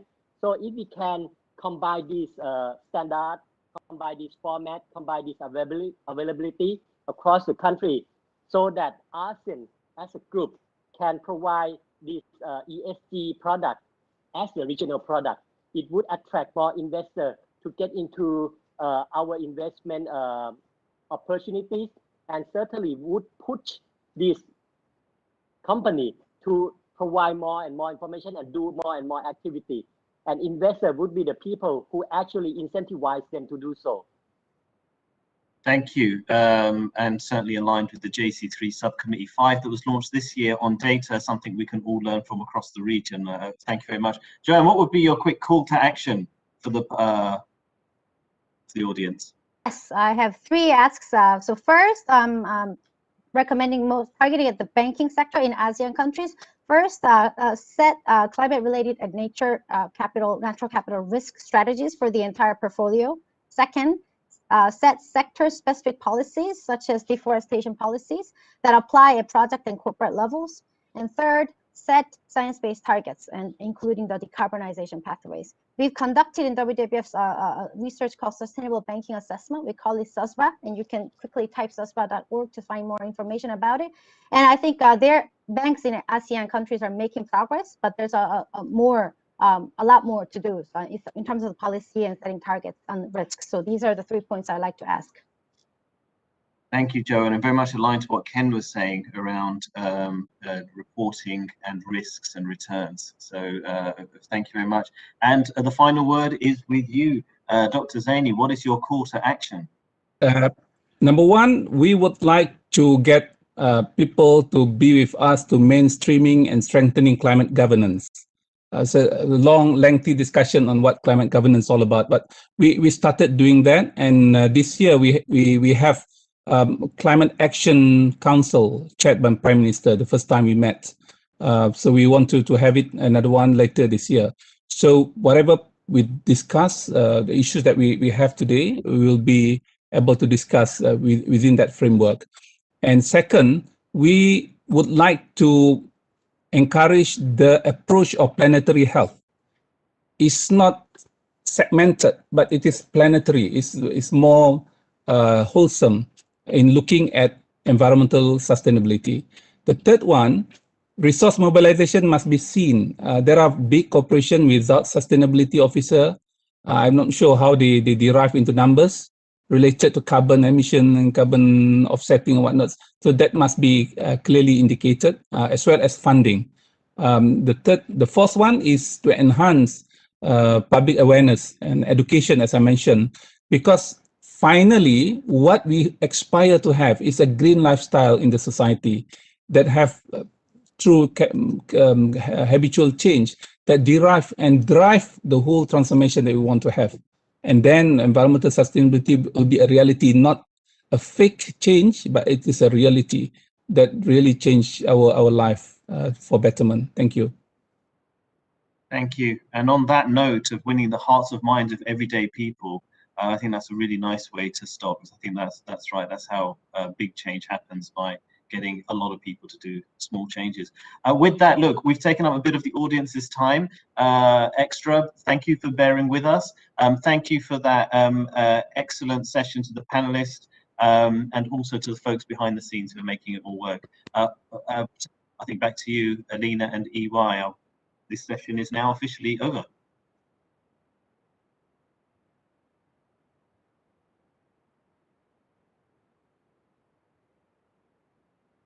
Thank you, Datuk Sri Dr. Zaini Ujang, Dr. Pakorn, and Joanne for a lively discussion. and to Oz for moderating the session.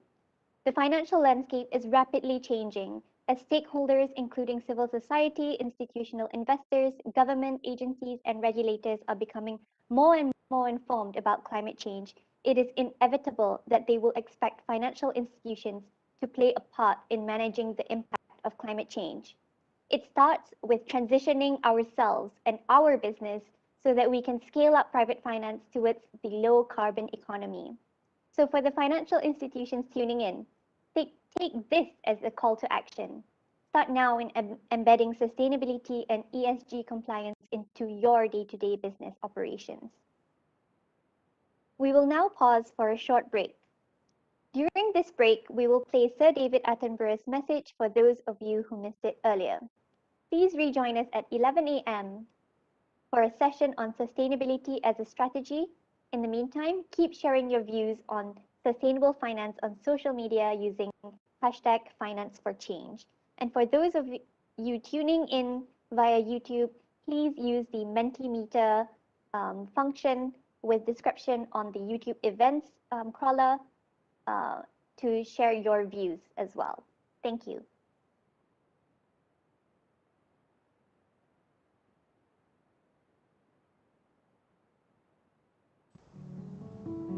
Good day to you all. I'm truly sorry that I can't be with you in person for this most important occasion. But I'm greatly encouraged that so many of you from the world of finance and big business should invite a naturalist, such as myself, who would be lost in the complexities of your affairs, to speak to you. There is one subject that is going to affect every single one of us, and that is, of course, climate change. I grew up in Britain. As a boy, I yearned to see the glories of the tropical world, the mysteries of the rainforest, the jungle, the unbelievable beauties of a coral reef, nature at its most complex and glorious. And nowhere are these beauties and wonders more evident than here in Southeast Asia. The Coral Triangle, the global center of marine diversity, and the rainforest, which is the oldest in the world, dating back to 70 million years.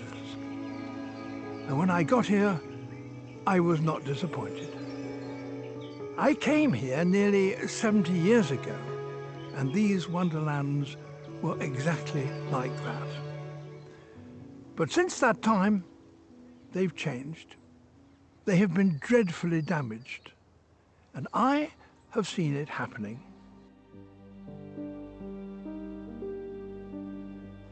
Borneo has lost its rainforest at a faster rate than anywhere else in the world. 30% of it has gone within the last 40 years. Thailand and Vietnam, over a similar period, have lost half their mangroves, and in consequence their coasts and the cities built on them are losing their protection against tidal waves and storms. But the natural world is a source of more than just beauty. It provides us with every mouthful of food we eat and every lungful of air we breathe. Our health and our survival is dependent upon it, and yet we continue to destroy it. That is sheer folly.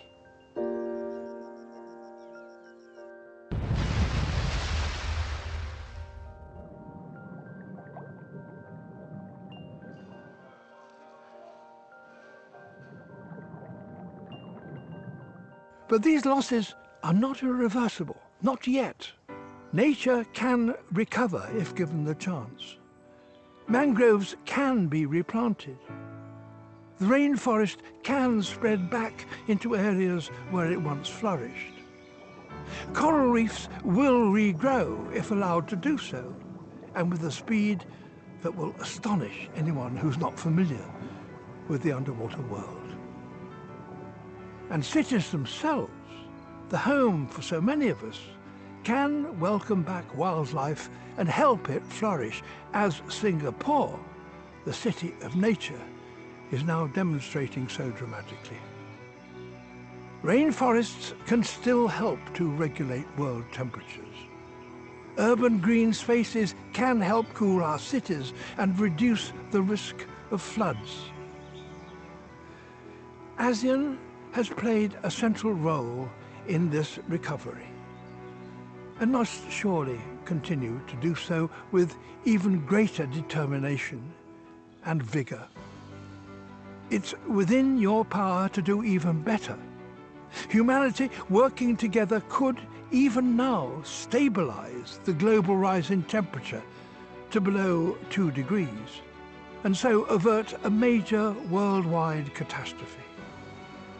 I'm truly delighted that the UK, as President of COP26 in partnership with Italy, is calling for urgent action to put the protection of nature and diversity at the very centre of climate policies. If we are to live in harmony with nature, we need a world in which every financial decision takes climate change into account. Financial markets have the power to put us on track to meet the Paris Agreement's targets and at the same time be a source of growth. As we come out of COVID-19 pandemic, we must surely strengthen these efforts and build back and build greener. All of us, no matter who we are, have the responsibility to care for the planet. The future of all humanity now depends on us and on none more than you in the world of finance. You have the fate of the whole world in your hands.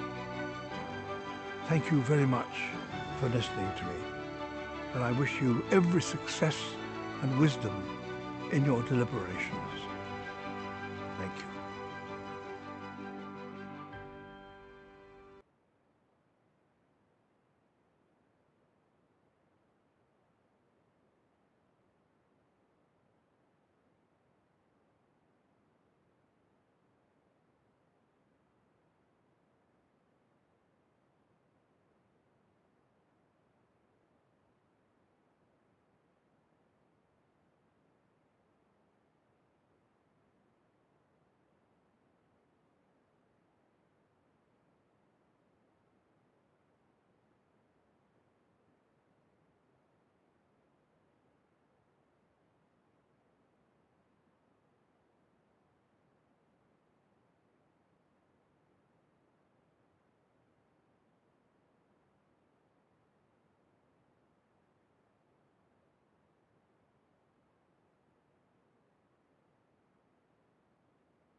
Welcome back to the conference.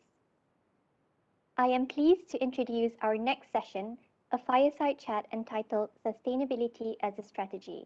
We have two panelists for this session, and they are Teo Suyin, Senior Independent Director of CIMB Group Holdings Berhad, who has nearly 20 years experience in equity research and investments and serves on the board of Albizia ASEAN Opportunities Fund in Singapore, the board of World Wildlife Fund Malaysia, and others as well.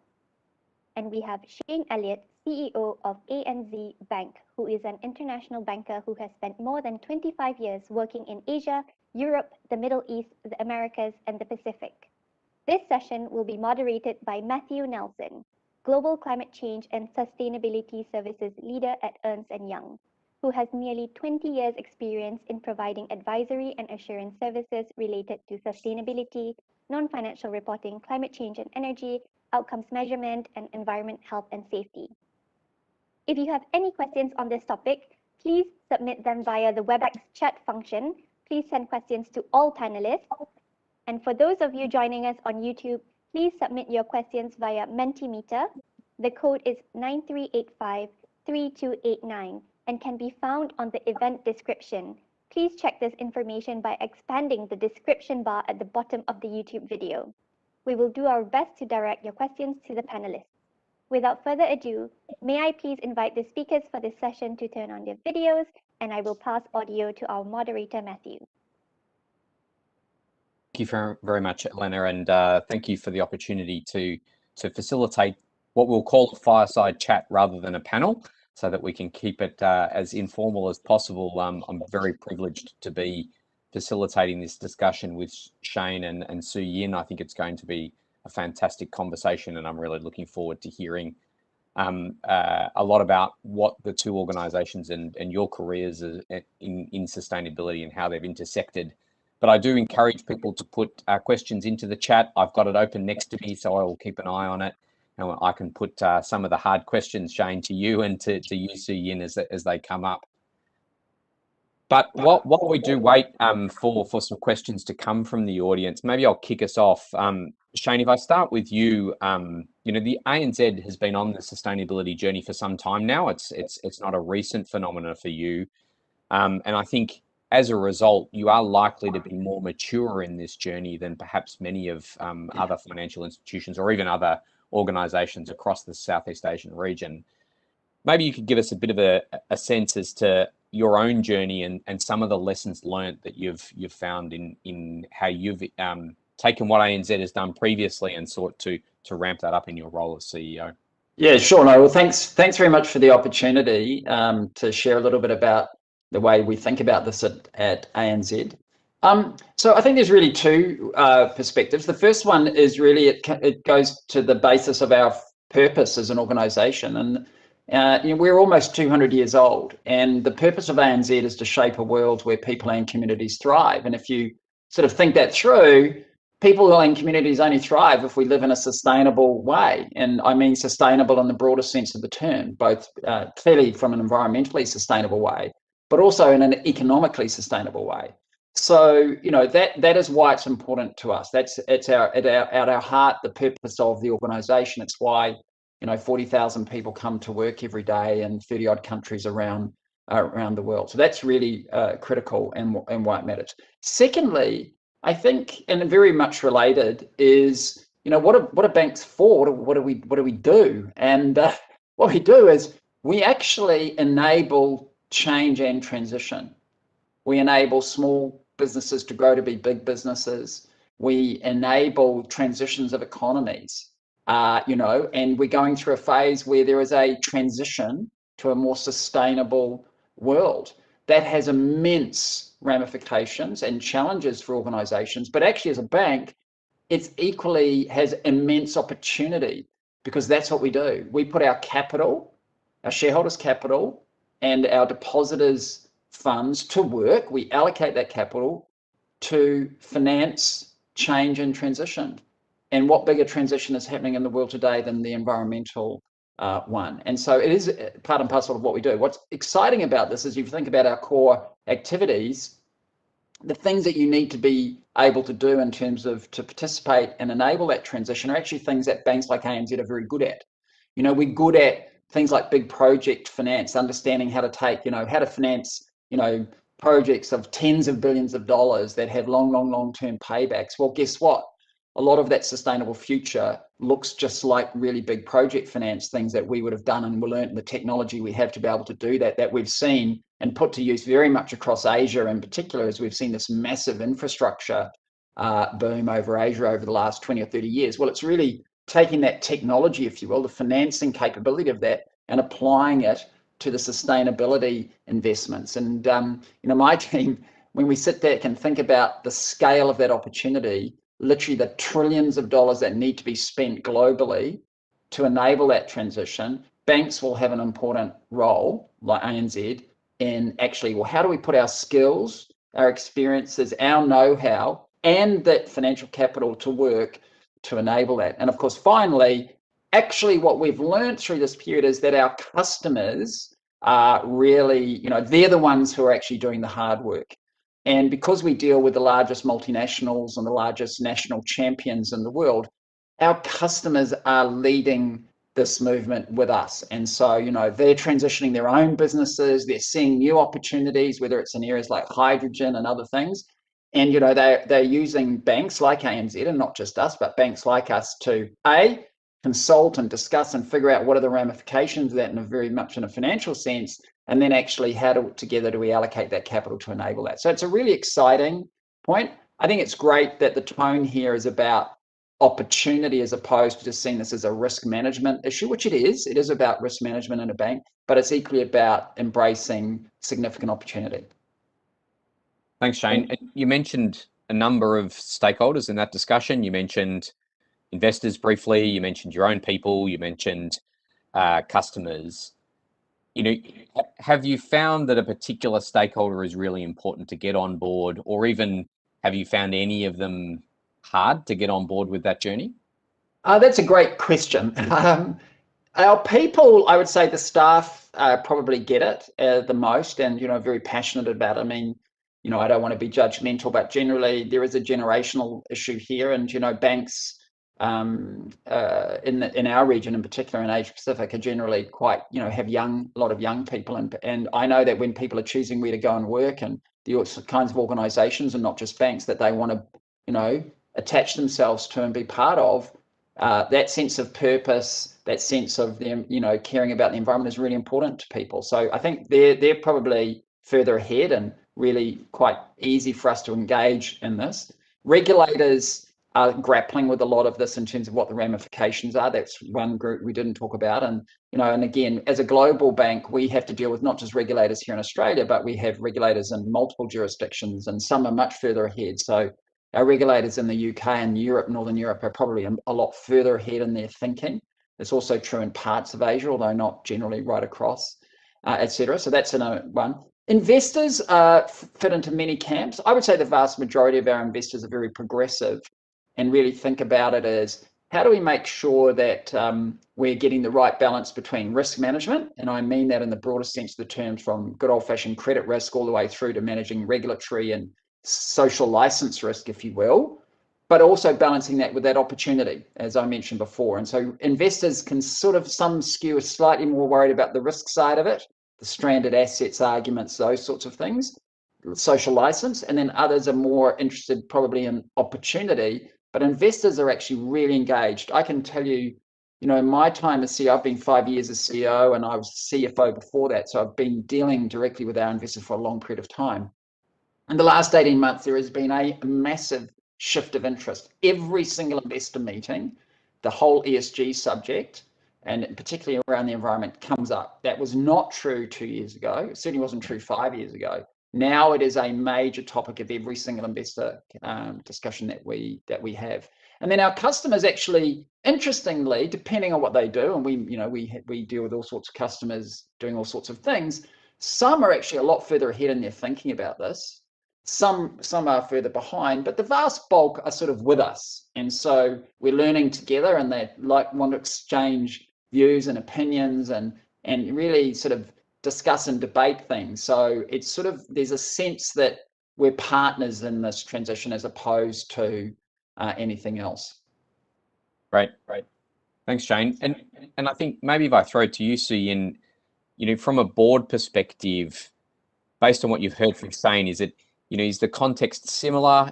Is there, are you seeing it something different at CIMB in terms of the board's role in the journey for on the ESG or sustainability construct, and how do you instill sustainability into the board, maybe, but also how do you then ensure that management are taking seriously the topics and responding in an appropriate way? Hi, Matt. Thank you very much for your question, and I'll just jump onto what Shane just said. It's I think in this part of the world, in Asia. It's not as mature a theme as you would have seen in Australia. But one of the things here is that it's not.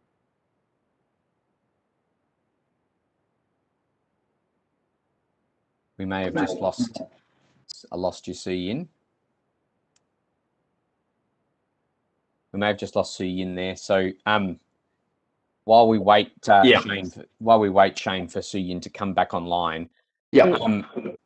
Oh, sorry, Su Yin, you there? Yeah.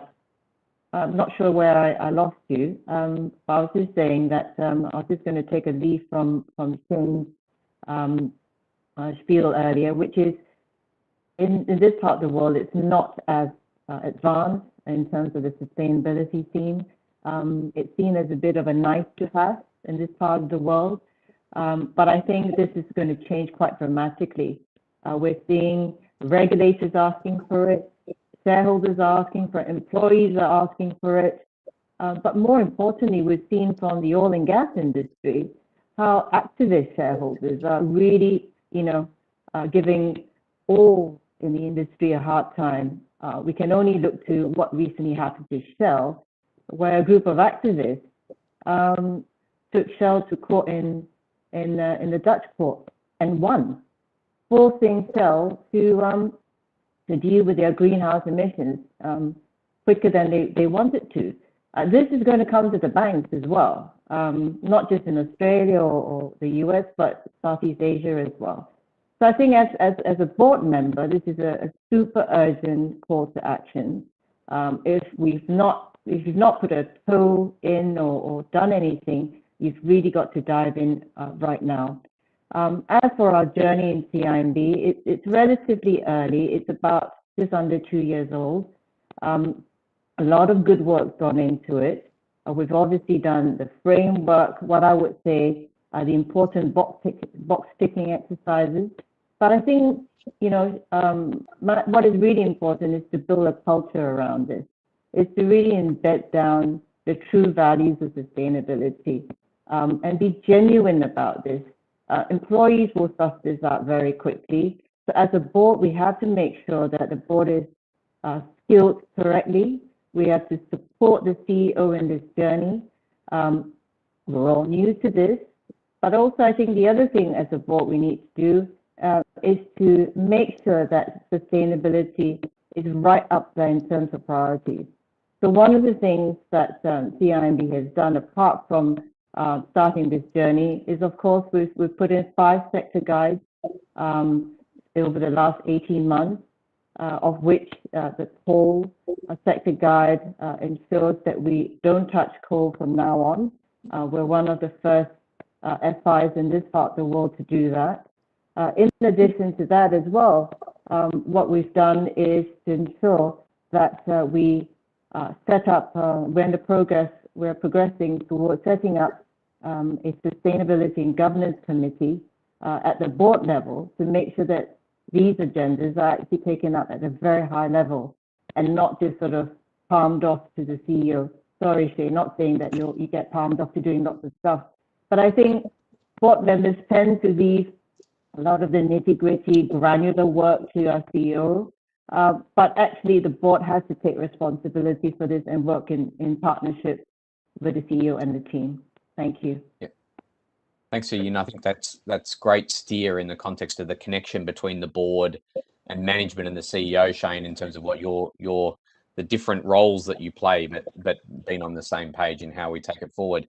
One of the questions, Su Yin, which I might throw to you to begin with, that we've had from the panel is, seeing as the Malaysian economy is driven by brown industries such as oil and gas and plantation activities, what's your thoughts on how to enforce the sustainability agenda on these industries such that it's managed at an organisation like CIMB, but also interested to see how that then also correlates. I understand you're also on the board of WWF locally, and do you see the two things, I would see coming at the Malaysian construct, you're likely to have potentially two competing views there. Do you see them as competing, or do you see them as actually being able to be aligned?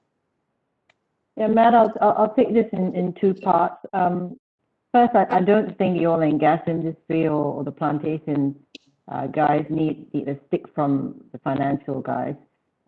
They've had to deal with a lot on their own. The plantation industry in Malaysia is far ahead of us in terms of dealing with sustainability issues. They've had activists, all sorts of NGOs, consumers, companies like Unilever, all over them. So I think they are definitely on the path to sustainability. The oil and gas industry, I've just said, it affects them globally, even where they operate. The bond market sorts itself out. If you get dropped off the ESG index, that's already a wake-up call. So I don't think the financial institutions have to sort of crack the whip on that. It's ongoing for both these sectors in Malaysia.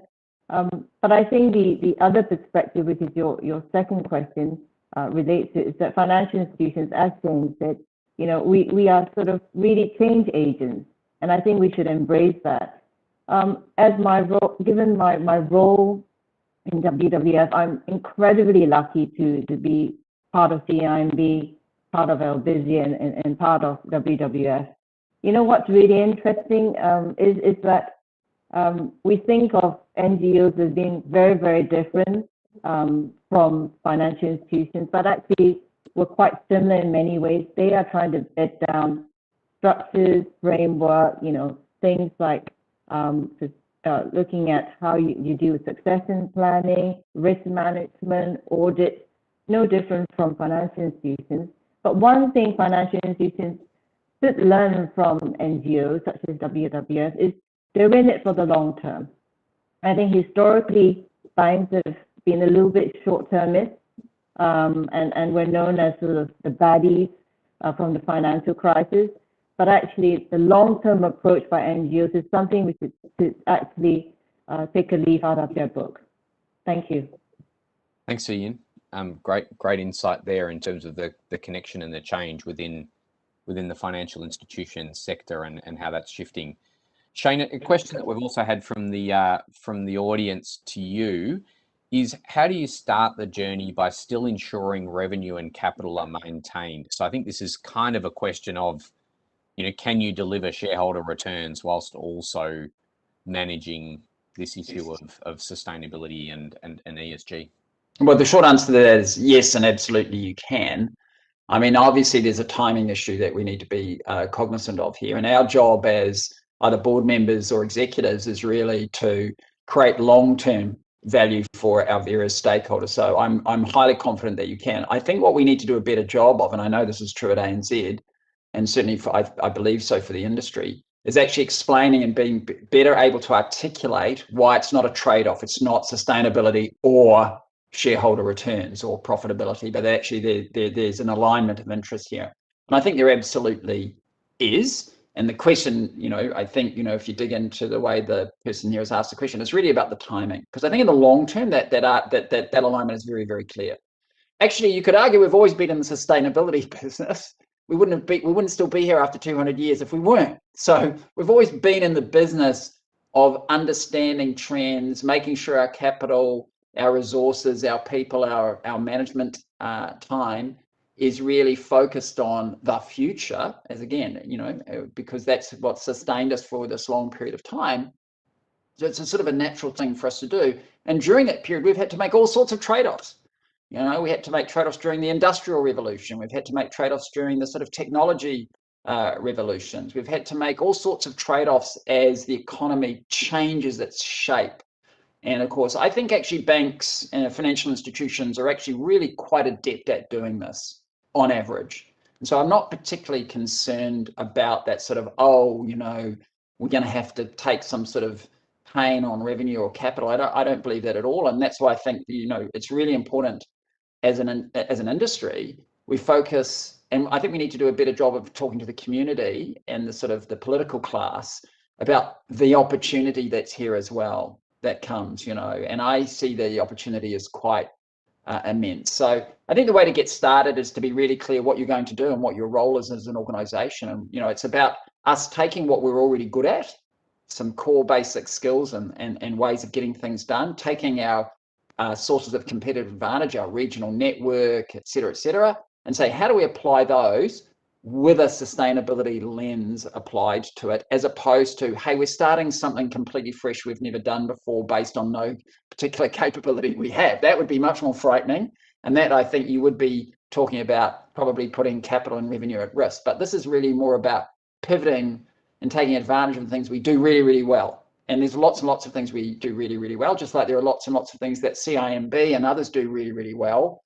And I think it's really just about, you know, building on your sources of competitive advantage rather than saying it's some sort of, you know, I'm throwing all that away and I'm starting again. So it's absolutely doable.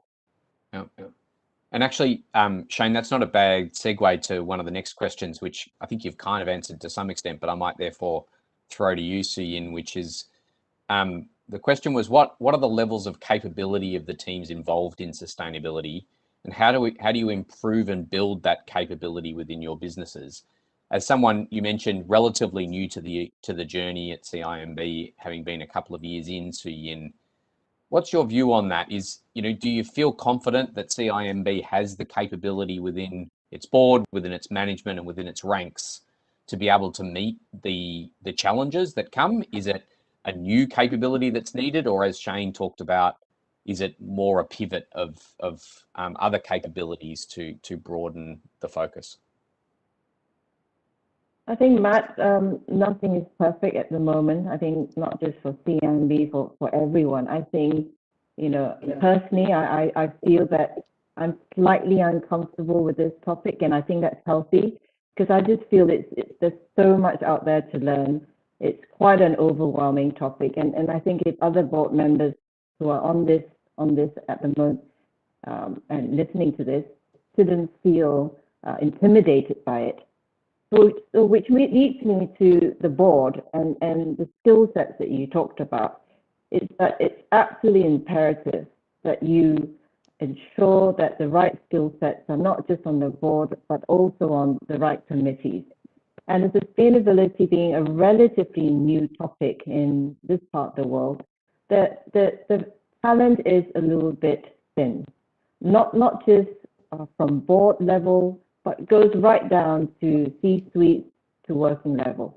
And I think this is one of the challenges, not just CIMB, but generally banks in general have, which is the lack of talent.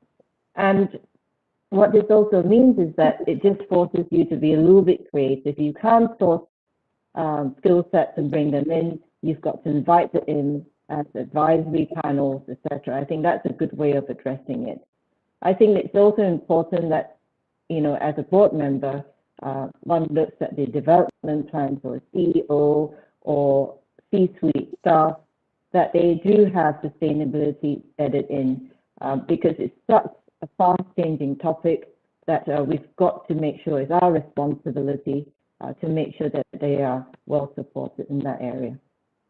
Actually, I wouldn't mind adding to, I think there's I agree with everything that was said there. I think one of the benefits banks have, CIMB is a great example, ANZ is a good example. We are actually really large organizations, and we're very, very complex. And we are typically really quite good at learning things. I'm sure, Su-Yin, you would agree. This is just one of the things we are learning. We've all had to learn about things like data. We've all had to learn about things like digital. We've all had to learn all sorts of things in terms of regulation and the changing environment and changing consumer expectations that maybe didn't come naturally to us. But one great thing about financial institutions, they have a history of showing that they are able to learn and adapt. And I agree totally that it means at some level bringing in some new skills, bringing in some challenging perspectives. We've done exactly what Su-Yin mentioned. We started with advisors as opposed to sort of board appointees, or same thing in the executive committee, and we're just learning together. And I think that's again, we worry about it, but as I said, it's sort of just another one on the list of all the sorts of things that contemporary, forward-thinking organisations that are going to be here for the long term need to be able to learn and adapt. And this is just one of those areas. I can tell you, we spent a lot of time at the board. We actually established a new committee of the board called the Ethics and ESG Committee, which really does own our purpose and looks precisely at these sorts of issues and understands, issues relating to climate change and what it means for the bank, issues to do with biodiversity, issues to do with water, issues to do with vulnerable customers, all sorts of areas. And that's actually grown in importance over a period of time, and in terms of the impact it is having on decisions that we make as an organisation and how we allocate resources. Great, thanks, Shane. One thing we've had, to be honest, I've got enough questions here that would last us for another 3 hours, I think, if we got through them all. So apologies to all of the audience that we won't be able to get to all of your questions today. But one thing that I might wrap a few points into as one of the last questions, because we've only got a few minutes left. I might start with you, Shane. I've been in the sustainability team at EY for coming up to 20 years. And every year, including the year that I started, I said to people, I think we're at a tipping point in relation to where this is going to change on the sustainability agenda. And I must say that last year in 2020, I think was actually the first time that I felt that I was actually telling the truth.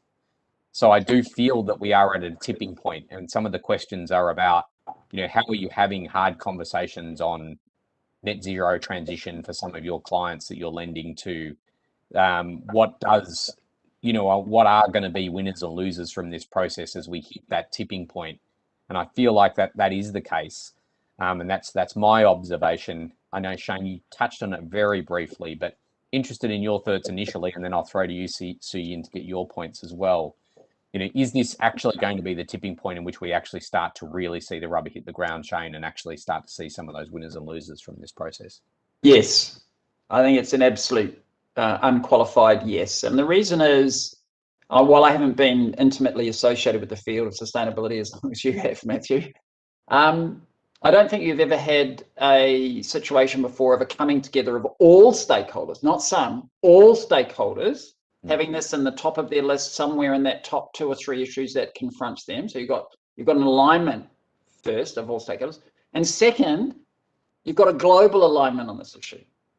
Everywhere is talking about this. Is not just rich countries theorizing about things, or countries that are going through particular transitions to do with their own industry background, or just the sort of emerging worlds, etc. This is an entire global conversation. So shareholders, customers, the broader community, politicians, regulators, completely aligned and agreeing there is an issue. Now, there's lots of debate about the nature of the issue, the seriousness of the issue, and the approach to solving the problem, but everybody is engaged. And I think that's why it absolutely is different this time. And my perspective, my personal experience, is that you're right, that 2020 just seemed to take this sort of, I don't know, there was just this massive step change for all sorts of reasons that have put this on the front page for everybody. So yes, I do believe it is different this time, although you always fear saying those words, but I think it is different this time. And I think it's reached a new level of maturity of conversation. Doesn't mean it's going to be easy. It doesn't mean it won't be bumpy along the way, but it is clearly a different sort of environment in which we're working. And Soo-Yin, would you say the same, given your focus on the Asian region, that it is also true that it is everywhere? Oh, absolutely, Matt. And Shane, I couldn't agree with you more. I mean, if you just look at the numbers, I mean, we all love numbers. I mean, there's a GMFA BCG report that says, we need 150 trillion to get to net zero globally. And our part of the world is about 55% of that.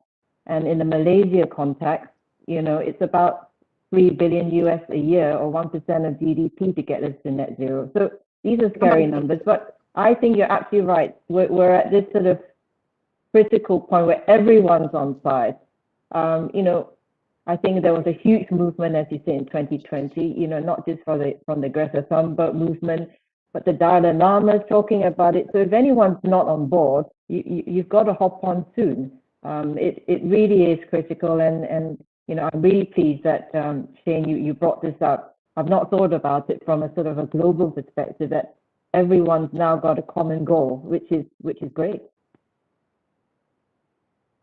So thank you so much, and sorry we couldn't get to everyone's questions, but I'm sure everyone will agree that hearing from you, Shane, and from you, Soo-Yin, on having people as senior as the two of you come and speak to us today on this topic, and really we all, unfortunately, we all agree, which doesn't always give for the most exciting panel, but the fact that we all agree that this has become a tipping point and action is required in the very short and medium term. So with that, thank you so much, panelists, and thank you to everybody for listening. And I'll pass it back to you, Elena. Thank you. Thank you.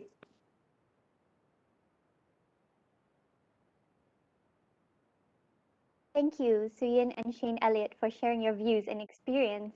And thank you, Matthew, for moderating such an informative session. My key takeaway from this session is that sustainability must be a core strategic driver in any organization. As we heard from Shane, financial institutions that are embracing these opportunities will be able to capture the customers that are leading the change to a better future. An important message from Suyin is that while in this part of the world, sustainability is seen as a burden rather than an opportunity, financial institutions can no longer ignore this as governments and regulators take action on climate change. For sustainability goals to be a success, it must be embedded within the culture of an organization across all levels and departments. The positive news is that we are reaching a tipping point of taking tangible action on sustainability. An action to take to start your sustainability strategy would be to evaluate whether your company's board and management have the right competences to take this on and start developing your short and long-term strategies. Moving on, it is my pleasure to introduce our next panel session entitled Sustainability Principles and Resources. Allow me to introduce our three panelists. First, Yuki Yasui, Asia Pacific Region Coordination Manager from the UN Environment Programme's Financial Initiative. With almost 2 decades of experience on sustainable finance, Yuki works to actively raise awareness on the UN Principles for Responsible Banking, the Principles for Sustainable Insurance, and the Task Force for Climate-Related Financial Disclosures, TCFD. We also have with us Matthew McAdam, Director of Asia Pacific at Principles for Responsible Investment, who is responsible for overseeing the PRI's activities across the region, and he is also a member of the Steering Committee of the Australia Sustainable Finance Initiative. Finally, we have Butch Bakani, Program Leader at Principles for Sustainable Insurance Initiative. Butch leads various activities related to the UN Sustainable Development Goals, the Paris Agreement, and the TCFD, including a global initiative to develop insurance sustainable development goals. This session will be moderated by Adriana Kukornik-Nina, Metrics and Research Senior Manager for the Global Alliance for Banking on Values, where she has spent 4 years working with members and sustainability members to assess progress on the implementation of the principles values-based banking. As before, please submit any questions you have for the panel through the chat function and direct them to the panelists via the WebEx. Or if you are on YouTube, please check the description for the Mentimeter code and ask your questions there. We will be monitoring these channels frequently, so please be engaged. Over to you, Adriana. Thank you very much, Elena. And good day to everybody. I want to give a big welcome to this amazing set of speakers. And to remind everybody, this is an invitation to share questions during their presentations and also at the end of their presentations. What this panel will hopefully accomplish is to provide you with a set of deep steps forward to consider how the global initiatives of the Principles for Responsible Investment, the Principles for Sustainable Insurance, and the Principles for Responsible Banking can support your commitment to embedding sustainability in your institutions. And we will be hearing from our speakers how these initiatives can also inform your actions, provide a roadmap to help you define and design, implement, and monitor progress. So with no further ado, I will start. Please invite Matthew McAdam to share with us his initiative, Principles for Responsible Investment. Thank you, Matthew. Thank you, Adriana, for that introduction, and Elena as well. I must apologize in advance if there is any background noise over the next few minutes. It's unfortunately wasn't present in the dress rehearsals, and it's not within my control, but I hope it'll just be temporary. So if we could move to the next slide, please. Thank you. So a brief introduction to the PRI and the role that we play in the market. So PRI is a mission-driven global investor initiative that was launched by the United Nations in 2006. It was the first initiative to be launched of the three you're about to hear from my fellow panelists, but it's actually worth acknowledging the Global Compact, the UN Global Compact, which is one of our UN partners, which was actually trailblazing many years before the PRI was launched. So our members or signatories commit to implement 6 principles for responsible investment in a structured way across their portfolios. And we have just over 4,000 signatories globally today, and that's made up of pension funds, insurers, their investment managers, and service providers. And collectively, these investors together manage just over $100 trillion in assets. In Malaysia, that includes just over 10 signatories, among them QOP, EPF, and Khazanah, to name a few. The next slide, please. So you can see here our mission on the screen now, along with the list of 6 principles themselves. And these were drafted by a group of institutional investors, for investors at the request of the United Nations. And they've been designed particularly with fiduciaries in mind. So those individuals and organizations that have a responsibility, a duty to manage money prudently on behalf of others. Taken together, they provide a global framework for investors to respond to a world that is changing rapidly around them as a result of environmental, social, and governance issues. And so it's a high-level framework to help investors to define, to monitor, and to share how they're positioning their portfolio and their investment activities for this rapidly changing world. Taken individually, each principle exists for a reason. It has a specific purpose, and they are mutually enforcing. The first one, for example, requires investors to incorporate ESG data into their investment processes. But as we've heard from previous speakers, we know that not all sustainability information is disclosed in a way that is adequate or consistent or sufficiently forward-looking. And so the third principle requires investors to seek improvements in the way that companies disclose sustainability information so that that data is out there for it to be better priced in the investment process and investment decisions. The fifth principle requires investors to act together, to collaborate with one another, because so many of the challenges that we're seeking to address, like climate change, are systemic, and they can't be solved by investors acting individually alone. And the second principle requires investors to be active owners or good stewards, as it's more commonly known today, of the assets that they're invested in. Next slide, please. So the PRI works with investors in a multitude of ways to help them put into practice each of these 6 principles across different parts of their portfolio and on different issues, as you can hopefully see here on the screen. But in the short time that we have available today, I'd just like to hone in on our reporting and assessment framework in particular, which is linked to Principle 6 on disclosure. So all of our signatories go through an annual reporting and assessment process, and this is the primary tool that the PRI uses and that investors can use to define their objectives, to identify best practice in particular areas, to establish some baselines, to identify what their strengths and weaknesses are as they think about developing their responsible investment approaches. It helps them to set targets and then to monitor and review progress towards hitting those targets year after year. And not just progress relative to their own organization in previous years, but also relative to their peers.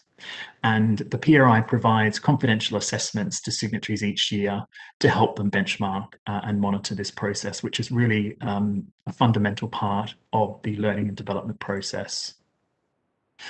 So signing up to the PRI, just on the next slide, please. Signing up to the PRI is the first step in the journey to embed ESG issues across the portfolio. And we find when we speak with new signatories, once they've set an initial plan, it's a constant process of redefining and redesigning and implementing and monitoring progress. It's a virtuous cycle. Moving on to the next slide, please.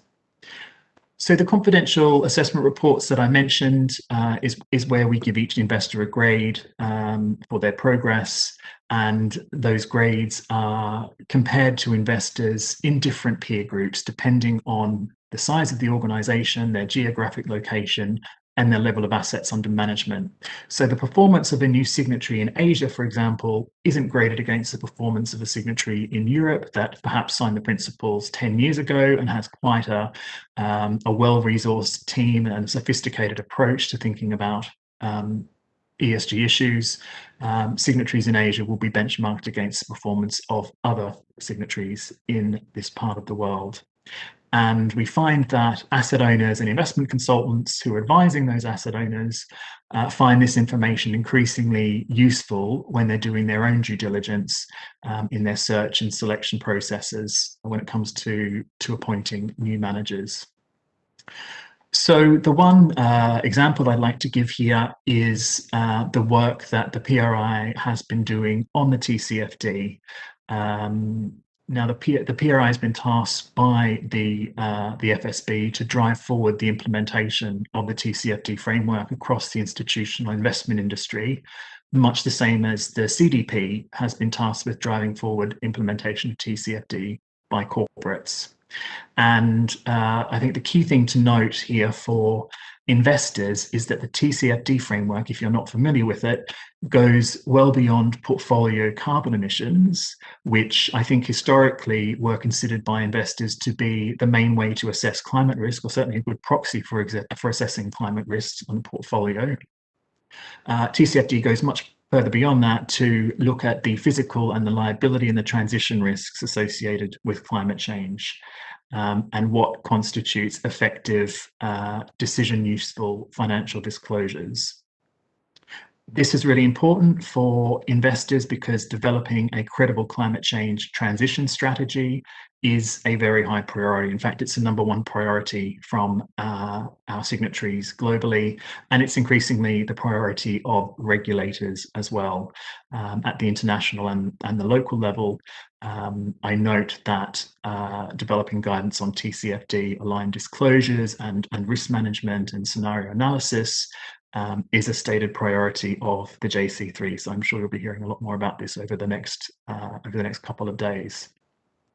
So briefly, what are some of the use cases of TCFD reporting, and what are some of the examples of investors who have done this? Well, as a disclosure framework, reporting is clearly an important part of the TCFD, yet the disclosures, once again, are not the end goal. Just like signing the principles is not the end goal. The TCFD is a mechanism through which the task force recommendations can be brought to life. So some of the applications that we see for TCFD reporting is for investors to help them assess the resilience of their investment strategy to climate risk, so they can test their portfolios under different climate scenarios and consider a broad range of assumptions and uncertainties when assessing the financial implications of climate change. Second, we see them using TCFD data as to help them structure corporate engagement. So they provide a framework for having engagements with portfolio companies on how they are managing climate risk and how they are positioned for the transition to a low carbon economy. And third, we see these as useful for embedding board oversight of climate-related risks and opportunities, which was a comment from one of our previous speakers. We think that effective reporting on TCFD really needs cross-organizational collaboration and alignment. It means drawing together many different teams to assess the climate-related risks, and the TCFD reports, we think, are a very helpful tool to build capacity across an organization of the understanding of these risks and how they relate to governance and strategy and risk management.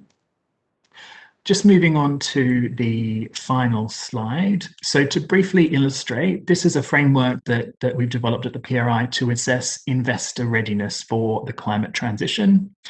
So we have, based on all of the disclosures that the signatories make to the PR each year, which are aligned with the TCFD, we've categorized signatories into 4 key areas from left to right: aware, building capacity, responsible, and strategic. And this depends on their level of maturity and sophistication so that we can better understand where the investment industry is at and where we need to provide investors with more guidance and support. So at the most basic level, on the left, aware, signatories here, we feel are doing the bare minimum when it comes to the TCFD. And it's worth pointing out that this is the majority of investors today. Moving through to the most advanced on the right, where we consider investor responses to be strategic. And in that category, we've got just over 40 signatories, or only 2% of the PRI signatories have this approach, have a strategic or best-in-class approach to climate at the moment. So I can go into a little bit more detail later on about how we define strategic if it's useful, but this is a framework that that signatories can understand in terms of what they need to demonstrate to move towards, as I said, best practice when it comes to having a climate transition plan in place. So with that, I will stop there and happy to take any questions.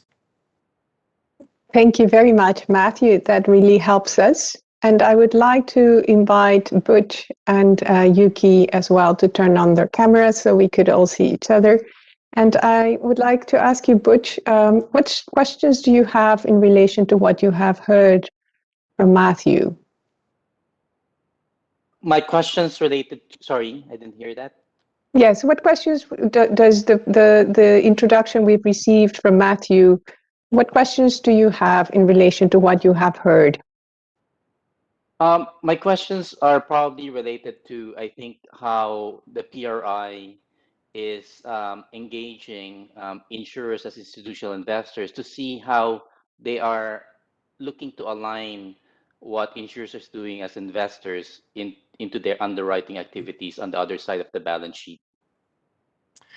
That's a great question, Butch, and it's probably a perfect segue into talk more about the principles for sustainable insurance as well. So the PRI tends to focus on the investment side of the balance sheet, so to speak. So the long-term assets allocated by the insurers, but the underwriting side of things is really something that is the forte of the principles for sustainable insurance. Did you want to take a few minutes to talk through the PSI? Sure.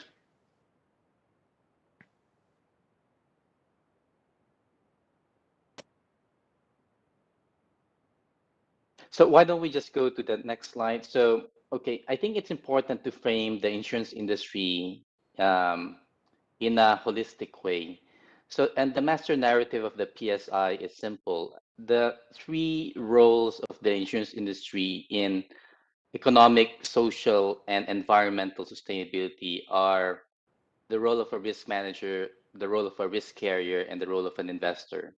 That first role of a risk manager is really about the understanding, quantifying, preventing, and reducing risk. And that could involve anywhere from understanding climate-related risks, catastrophe risk modeling, and anything that will that insurers do to prevent and reduce losses to begin with. So that is the first role of the insurance industry in addressing sustainability issues. The second role is the most familiar, the role of a risk carrier, of an insurer. How can the insurance industry absorb financial shocks that are coming from sustainability issues, be it climate change or natural disasters, for example. However, increasingly, the role of insurance is being used to de-risk the transition to a sustainable economy. So the third role is where Matthew was speaking about the role of insurers as institutional investors. And so the way insurers invest will have a telling impact on sustainable development as well. And for us at the PSI, these three roles should all be harnessed in the context of sustainable development. Let's go to the next slide. So what are the principles for sustainable insurance? I think the way you should view the PSI vis-a-vis, for example, the PRI is probably one step higher. as a set of principles, because all insurers are investors and you have the PRI as the investor framework for sustainability, but not all investors are insurers. And so this means that the PSI captures the entirety of the insurance business. So for example, principle 1 talks about how ESG issues are embedded in your strategy as a company, in your risk management, in your underwriting, in your claims management, in your sales and marketing, product development, all the way to investment management. And the possible action that on investment management is to implement the principles responsible investment, which takes investment management in concrete and in more concrete and granular ways through the principles responsible investment. Principle 2 is about the wider insurance industry value chain. If you're an insurance company, how are you dealing with ESG and sustainability issues with brokers and with your reinsurers and with your clients? So it's really aligning the insurance industry value chain. Principle 3 is about really, even if the whole insurance industry comes together on this agenda, that will not be enough to drive the systemic change that we need. We need to work with governments and regulators and civil society on this agenda to move the needle farther and deeper into the way we want it to be.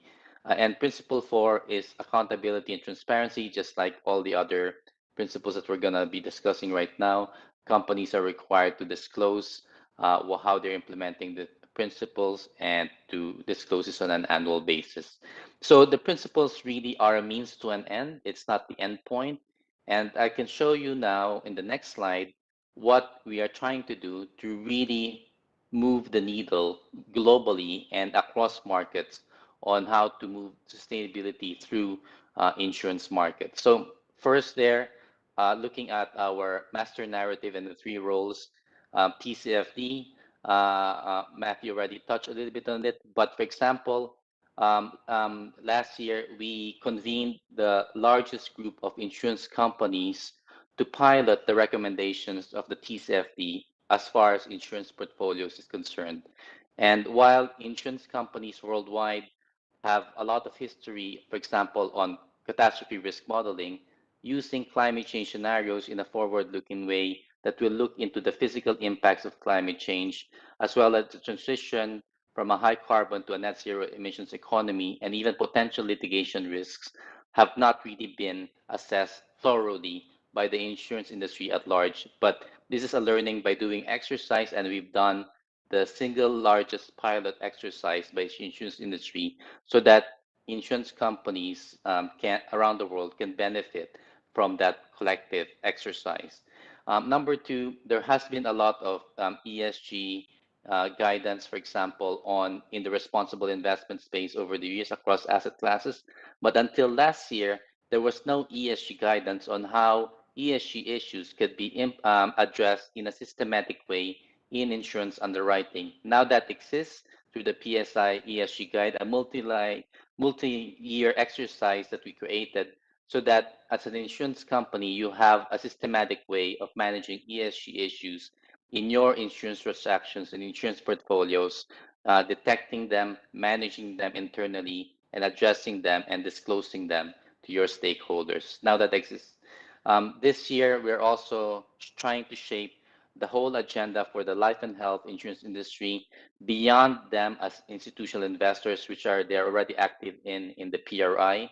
But life and health insurance is a very different animal from non-life insurance, for example. So there are obviously climate change is an issue there as well in terms of mortality, for example, but other issues like mental health. We are in the midst of the worst pandemic in our lives right now. Antibiotic resistance. These are issues that have been flagged by life and health insurers who are part of the PSI. Also right now, as we're speaking, we're establishing a net zero insurance alliance, which is the most cutting edge alliance there of insurance companies working towards a net zero emissions economy. The basic idea here is that if you are an insurance company, if you put a thermometer in your insurance and reinsurance portfolio, for example, how much of that portfolio is really contributing and aligned to a 1.5-degree world that's being aspired for by the Paris Agreement. So this is really a way to transition, understanding how insurance and reinsurance portfolios can transition to can support the net zero emissions economy through underwriting portfolios. There's also obviously on climate change, mitigation is one side of the same coin. So the other side is about adaptation. And so the most vulnerable out there are also are affected by climate change, and a lot of them are in developing countries. So we're working with developing countries, and particularly climate vulnerable countries, so that we can have insurance solutions not only for those who are affluent, but in particular those who are most vulnerable, with a specific focus on micro and SMEs in developing countries. And then taking it further forward, if you really look at the blueprint, the global blueprint for sustainable development by the UN, everything is encapsulated in the UN Sustainable Development Goals. That includes climate action, biodiversity action, addressing poverty, zero hunger. That's all in the 17 SDGs. And if you summarize the SDGs, it could be summarized in 7 words: prosperity for all on a healthy planet. And however, the SDGs were created by governments and policymakers. So we're doing an exercise in the PSI that translates the UN Sustainable Development Goals into insurance terms. How are insurance products and solutions, how are insurance portfolios really contributing to the different aims of the SDGs? And we're trying to do that in a qualitative and quantitative way, so that we can have metrics on how insurance companies can actually directly support the SDGs through their insurance products and solutions. And then the last part is a nod to our work with the PRI on insurers as investors, where institutional investors such as insurance companies and pension funds are working together to transition their investment portfolios to net zero emissions by 2050 or sooner, to contribute to that agenda. So that is the full picture that is important to understand when we're talking about the insurance industry. Next slide, please. So our strategy at the UN Environment Program is that we have market-based initiatives, like market-facing initiatives like the Principles for Stable Insurance, the Principles for Responsible Banking, and others, and the PRI.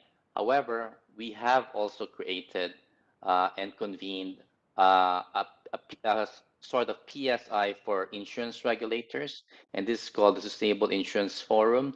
And this is in line with Principle 3 of the PSI. We will work together with governments and regulators in this issue, because we believe that insurance regulators and supervisors also have a key role to play in addressing sustainability issues. There are now over 30 jurisdictions represented in this global leadership group of regulators. They're the first group of regulators to endorse the TCFD worldwide. They're the first group of regulators to create an issues paper for a global body like the International Association of Insurance Supervisors on climate-related risks. And we just had a discussion the other day on the application paper on how insurance supervisors can actually implement their insurance core principles in the context of climate-related risks. And it's the same group of regulators that are now trying to do a survey on how nature-related risks are affecting insurance companies' underwriting and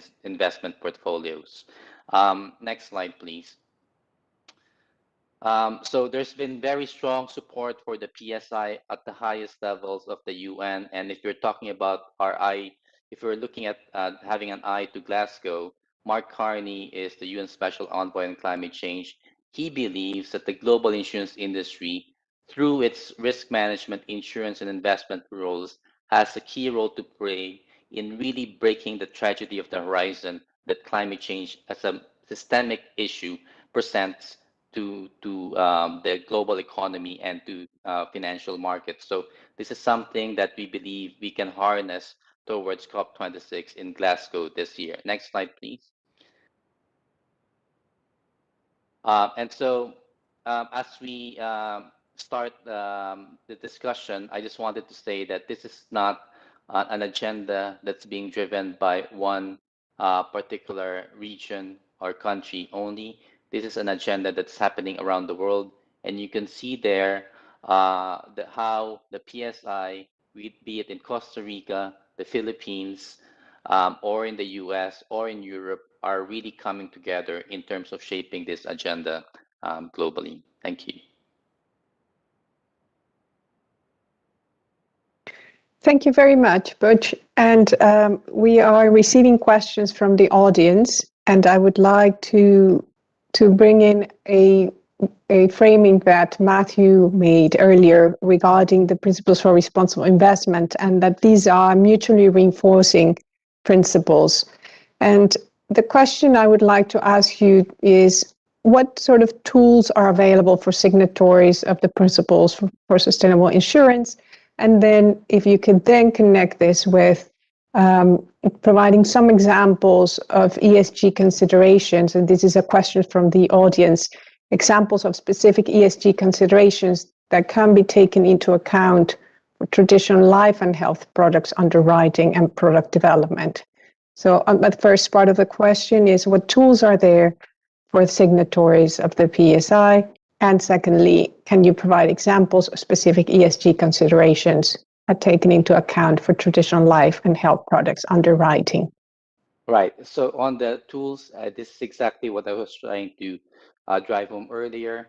We are producing guidance for different companies that a company can use. For example, the ESG guide. The ESG guide was developed by leading global insurers together with the UN Environment Program.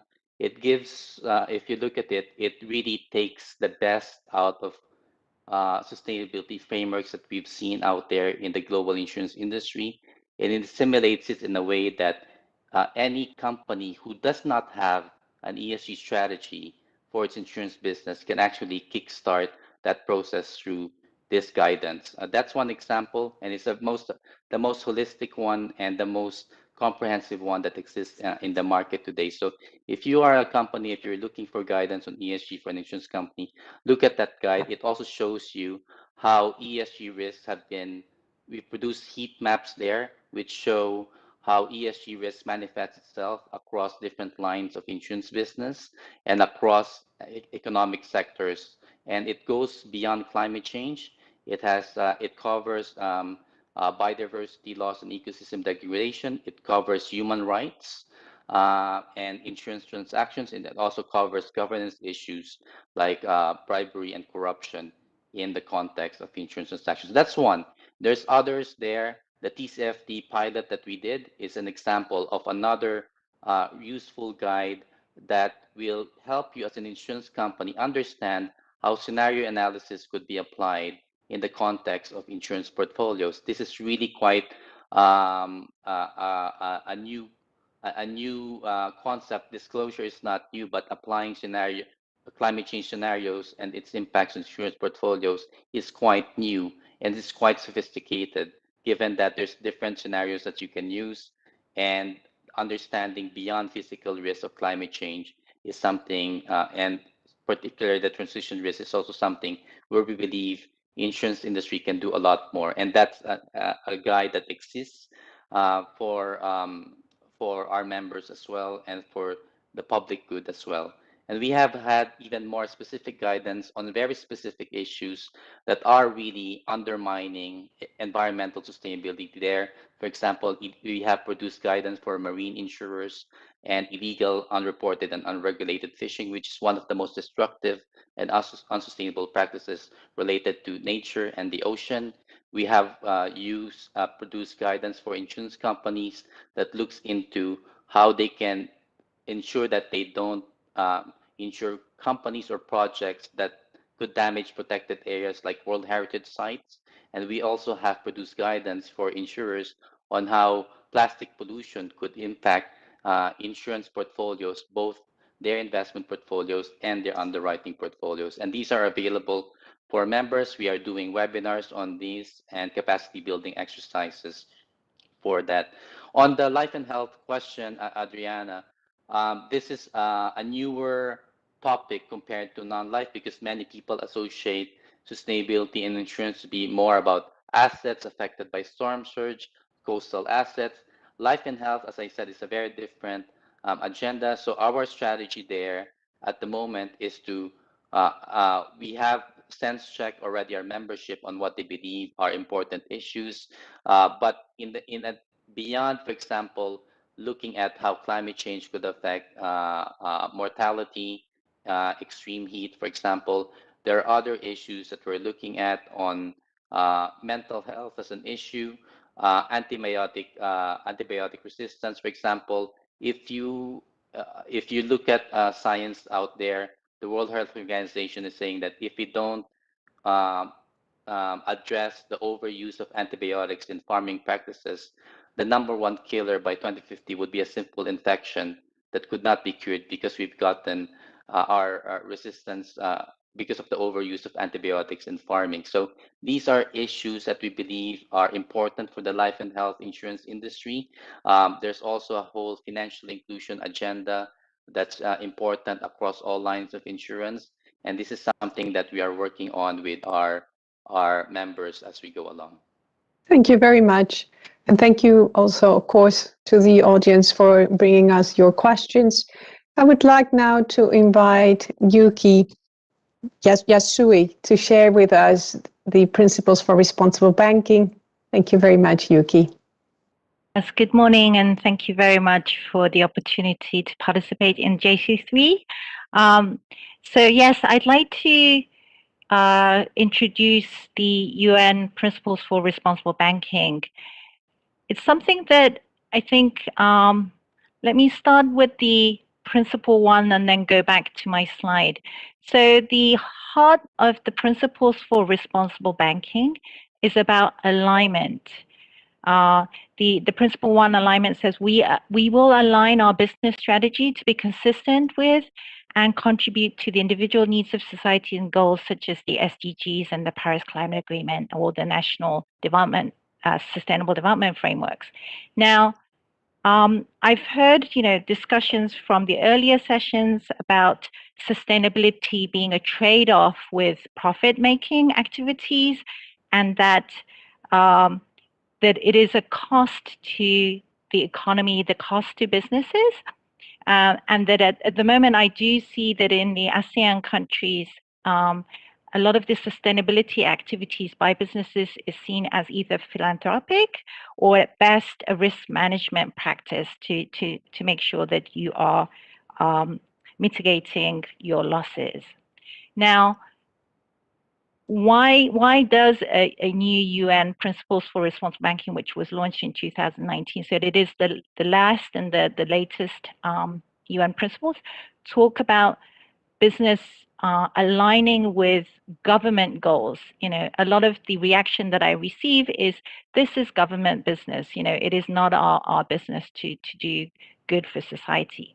Now, I like to stress that actually we are at a huge turning point around the ESG, how we look at ESG and how environmental and social issues relate to businesses today.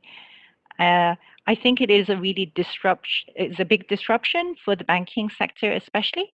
And let me explain why ASEAN banks, especially Malaysia and others, need to be part of the UN principles, and why alignment to societal goals is really important.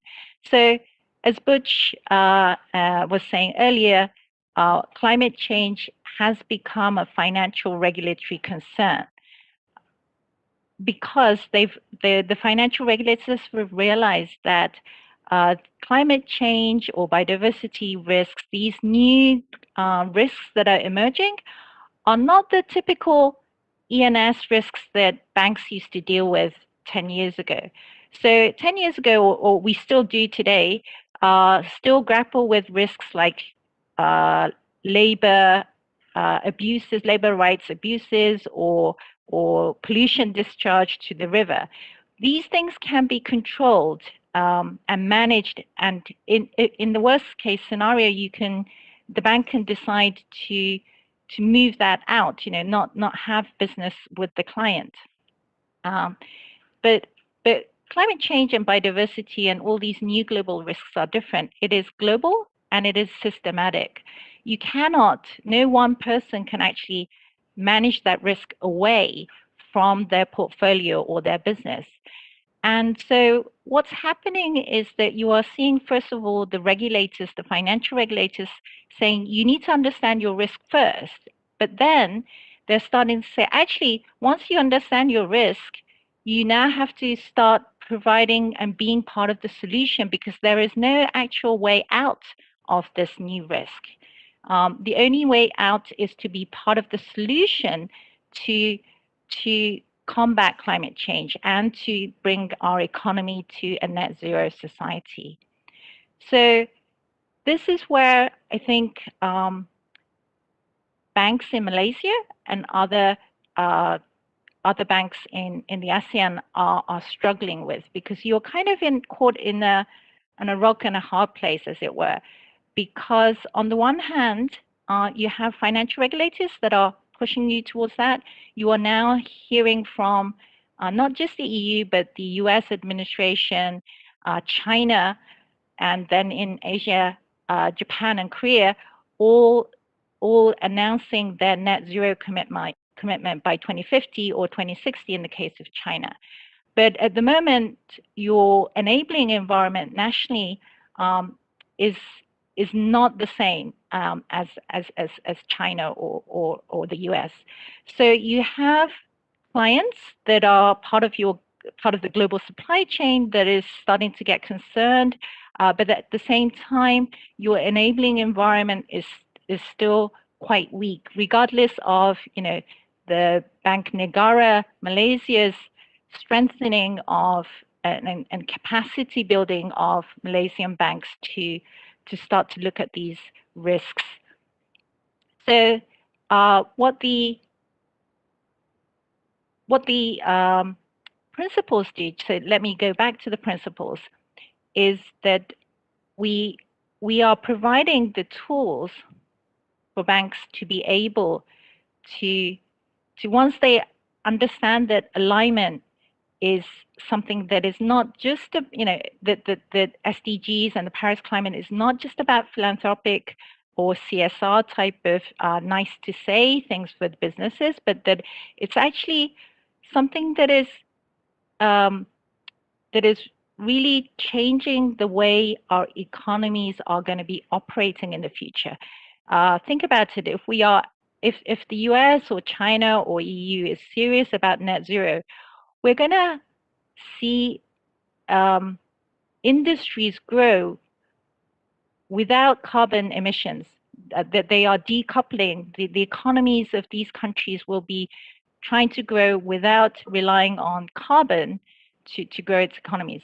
That's really a big disruption in how we create value and how we create growth in our economies and in our businesses. So that means that we really do need to adapt to new expertise, new ways of measuring what we do, and new business strategies. So in Principle 2, we specify that alignment to society is about impact management. So in the past, ESG was about risk management. On top of that, you can still use that ESG risk management capacity, but on top of that, you need to add the skills and the knowledge around impact management. So when we say impact management, we are talking about the negative impacts that are created through your lending activities and the positive impact that are created through your lending activities as well.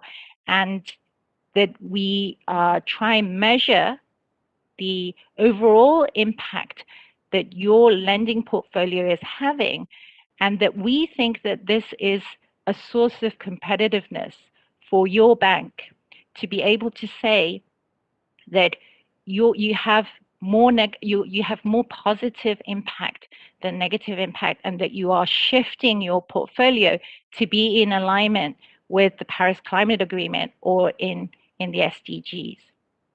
Now, Principle 3 is about clients and customers, because at the end of the day, you kind of realize that if you're a banker, your impacts, you can boast that you've, reduced your negative impact and increased your positive impact, but actually it is your customers that are doing that. You are only channeling money. However, we also understand that some customers need support for that. And in the past, we've seen banks waiting for demand, complaining that they don't have enough green clients that want green loans. But actually, Principle 3 is talking about actively engaging with your clients to help them in the transition, help not just growth of green sectors, but help brown customers, brown economy customers, to shift towards sustainable, resilience so that they can survive until 2050 and beyond. So client engagement is much more proactive here under the UN Principles for Responsible Banking. The ESG expertise that banks might have used for their own credit risk analysis should be actively turned on its head to advise your clients on how they can transition to a low carbon and sustainable economy. So stakeholder Principle 4 is around the similar notion that banks cannot do this alone, and that we do need policymakers and financial regulators and other people to come together. Principle 5, governance and culture, we have heard in the earlier session about this as well, which is really a good segue. I was thinking is a good segue for me as well. It is a big transformation of the bank, and it is actually a big transformation for the whole economy globally as well. I think Industry Revolution 4.0 is about digital, the digital economy, but I think at the same time we are seeing the industrial revolution happening on this decoupling of carbon emission and growth. And so you do need a big updating of your culture and governance within your bank to understand why this is no longer just a minor issue, and that this is a structural issue of our economy and our times. So lastly, the Principle 6 is just to make sure that once you are committed to the UN Principles for Responsible Banking, that you honor your commitment and report against this periodically. So I just end by saying that the scale and the pace of change right now within the banking sector on these issues is amazingly quickly. And when the China or Japan or Korea or US have only announced their net zero commitments in the last 6 months, or China announced it in September and the US administration announced it in April this year. But we have already seen a lot of the banks around the world being ready for this kind of change. And I think even if Malaysia does not have a net zero commitment yet, we do encourage Malaysian banks to really be ready for it, because I think it's something that is unavoidable for everyone. This is a global and systematic issue that is affecting everyone in our generation. Thank you. I leave it here. Thank you very much, Yuki, for your presentation. It was very helpful to us to see how these specific principles have translated into concrete guidance for banks in particular, in your case. We have several questions, and I would like to invite other members of the panel to join as well. The first question, and this is specifically for you, Yuki, if you could please explain a little bit more what it is an enabling environment. We heard in an earlier panel that the Environmental Ministry was already working behind the scenes around net zero, perhaps not officially. There seems to be a lot of activity happening around the world, within countries, governments, and various actors. What do you see is a strong enabling environment? And specifically, can you just very briefly explain why you think it is Malaysia has a weak enabling environment? Briefly, please. Okay. So a strong, I think Malaysia has some push on sustainability through its financial regulators. The Bank Negara Malaysia is quite active and providing a lot of guidance for banks to look into these issues. Investors, I think international investors are also very actively engaged with the financial institutions in Malaysia. But the weak ones, I would say, would be maybe customer demand or customer awareness around these issues, and possibly also the national policies is also still weak at the moment. So, you know, carbon pricing or carbon tax issues are still relatively not, you know, vocally discussed and challenged and developed yet. Thank you. Thank you. And one question I would like to also invite Matthew and Butch to come in, and it has to do specifically with your clients, and both from a sustainable insurance, responsible investment, and also responsible banking perspective. How do you get buy-in from clients and business partners? How do you bring them along? What tools are there to support the engagement of these institutions with their clients? And Butch, let me start with you briefly. Matthew, if you could also come in, that'd be great. And we will finish with you, Yuki. Yeah, so I think for me, very concretely, let's cite a specific thing, net zero, that net zero transition. So if you are an insurance company and you have clients who are trying to decarbonize their business activities, you want to be able to accompany them in their net zero journey. So that will be looking at what is their decarbonization pathway to net zero. And as an insurance company, you can set underwriting guidelines, you can engage with clients, just like as an investor, you can apply active ownership as an investor. As an insurance company, you can also engage with clients and potential clients, those who are seeking insurance, and asking them a question about what is their transition plan for their own company to net zero. And that could have ramifications on insurance cover, be it on the non-life side, be it on directors and officers liability, if you're looking at the corporate governance, for example, on net zero. These are things that insurers can do. And obviously, the transition to net zero would also include all, you know, new technologies that will bring us renewables, battery storage, nature-based solutions. All of that would require de-risking as well, and insurance can also come into de-risking new and low and zero emission technologies that we need for the transition. So I think these are a very concrete example of how an insurance company can actually be there in terms of engaging with clients and supporting them in the transition to net zero, as a specific example. Thank you very much, Butch. Matthew, could you please also share your perspective? It's a great question, and I think the PRI is in a very fortunate position. In a lot of markets, we don't actually have a difficult job bringing on new investors, because a lot of the larger asset owners that have made this high-level commitment to responsible investment make it a requirement that any new manager that they appoint to manage money on their behalf must be a PRI signatory.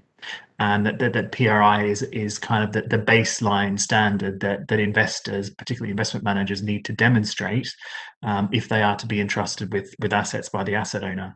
I think just going back to the example I gave earlier around the reporting and assessment framework, asset owner signatories particularly find this information useful because they may not have the internal skills or the expertise or the resources to really drill down, understand how different responsible investment, ESG, SRI strategies of investors compare and contrast, and which are strong and which are weak.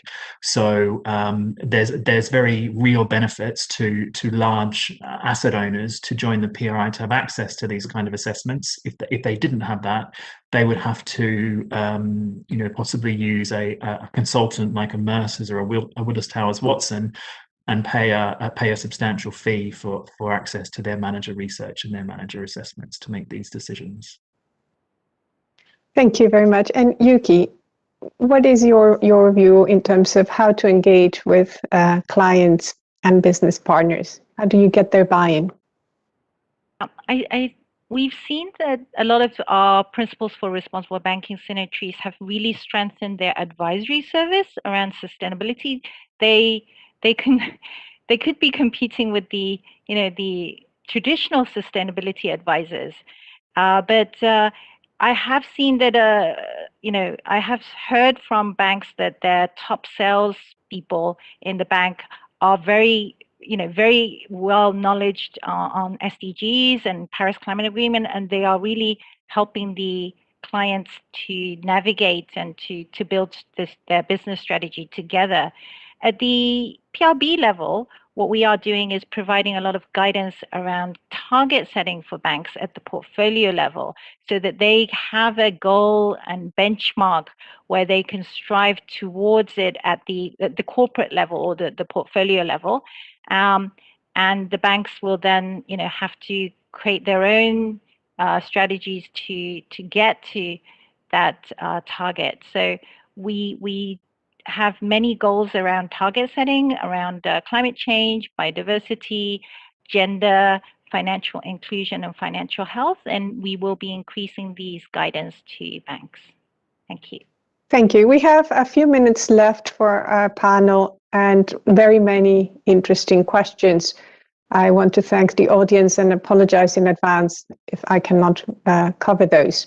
I want to also note that the earlier panels also have made a call for action, and that the principles that we have learned from today, the speakers we have learned from about the various sets of principles, have shared with us the framing that they provide, the assistance and the guidance they provide, the tools, and also the extent of engagement that is happening globally around these initiatives.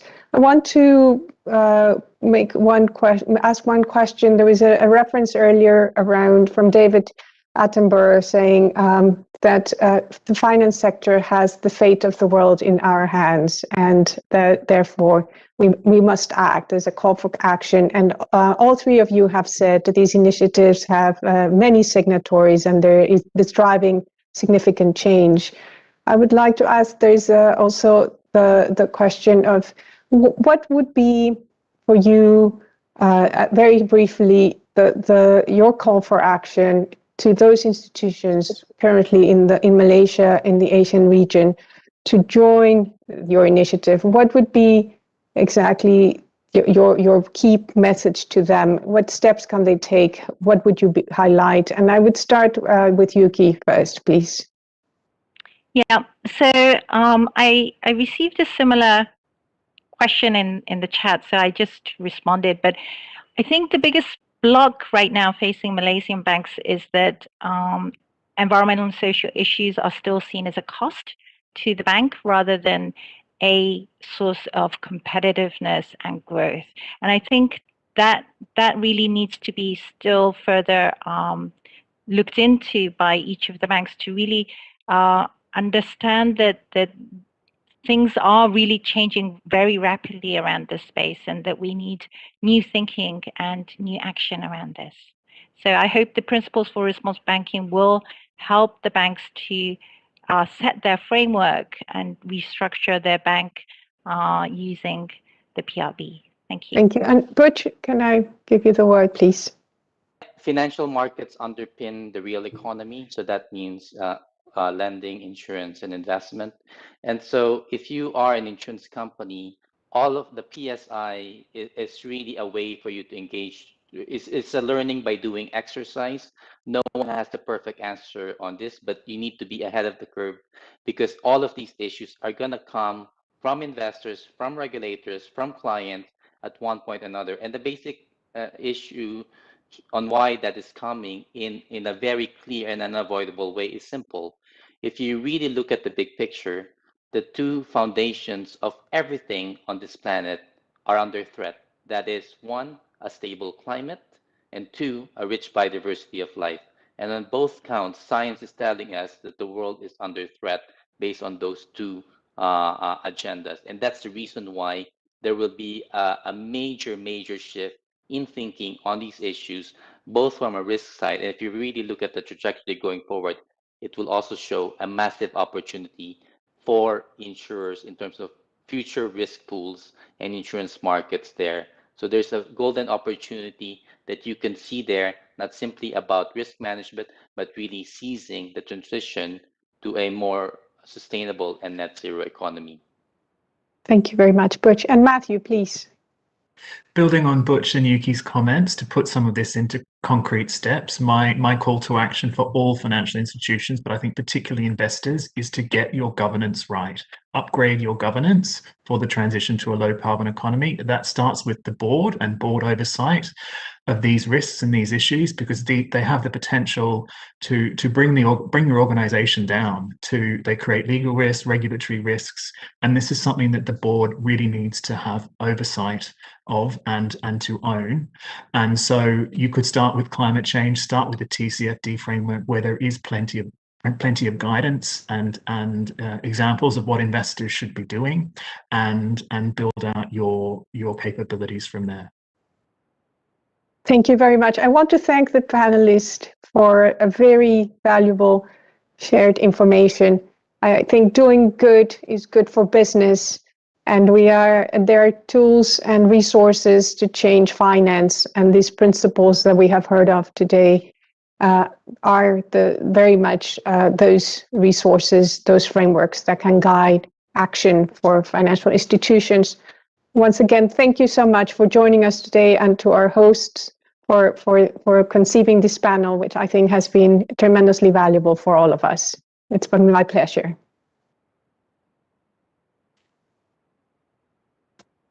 Thanks, everyone. Thank you. Thank you, Matthew, Butch, and Yuki, for your expert insights, and to Adriana for moderating the session. My key takeaway from this has been that sustainability needs to be integrated throughout the organization and in its strategy.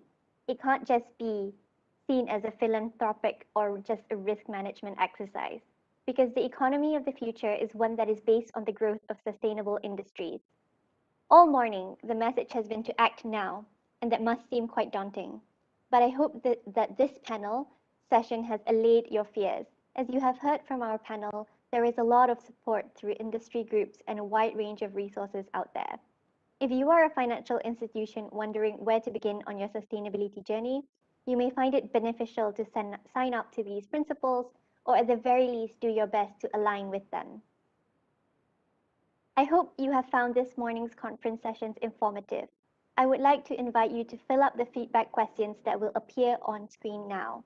This feedback poll is available on both WebEx and on the live stream via Mentimeter. If you are on the live stream, please use the Mentimeter code found in the description boxes in the YouTube channel. Our 3 questions for you are: was the event effective in increasing your understanding on sustainability as a business strategy? Which sessions did you find most useful? And which topic would you like to learn more about? Your feedback is incredibly important to us as we strive to bring you relevant information on sustainable finance. Honored participants, we will now take a lunch break. Please rejoin us at 1:30 p.m. for the afternoon session. Please note that there will be no YouTube stream for the afternoon breakout sessions. We will only be streaming these on WebEx. Please check your emails from Finance for Change for WebEx links. When you return, please use the unique link provided to you when you are registered for the conference, as we will be split into 5 different sessions.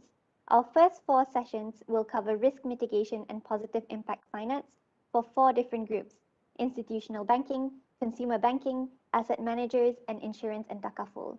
Our 5th session will be supporting the sustainability and climate change agenda.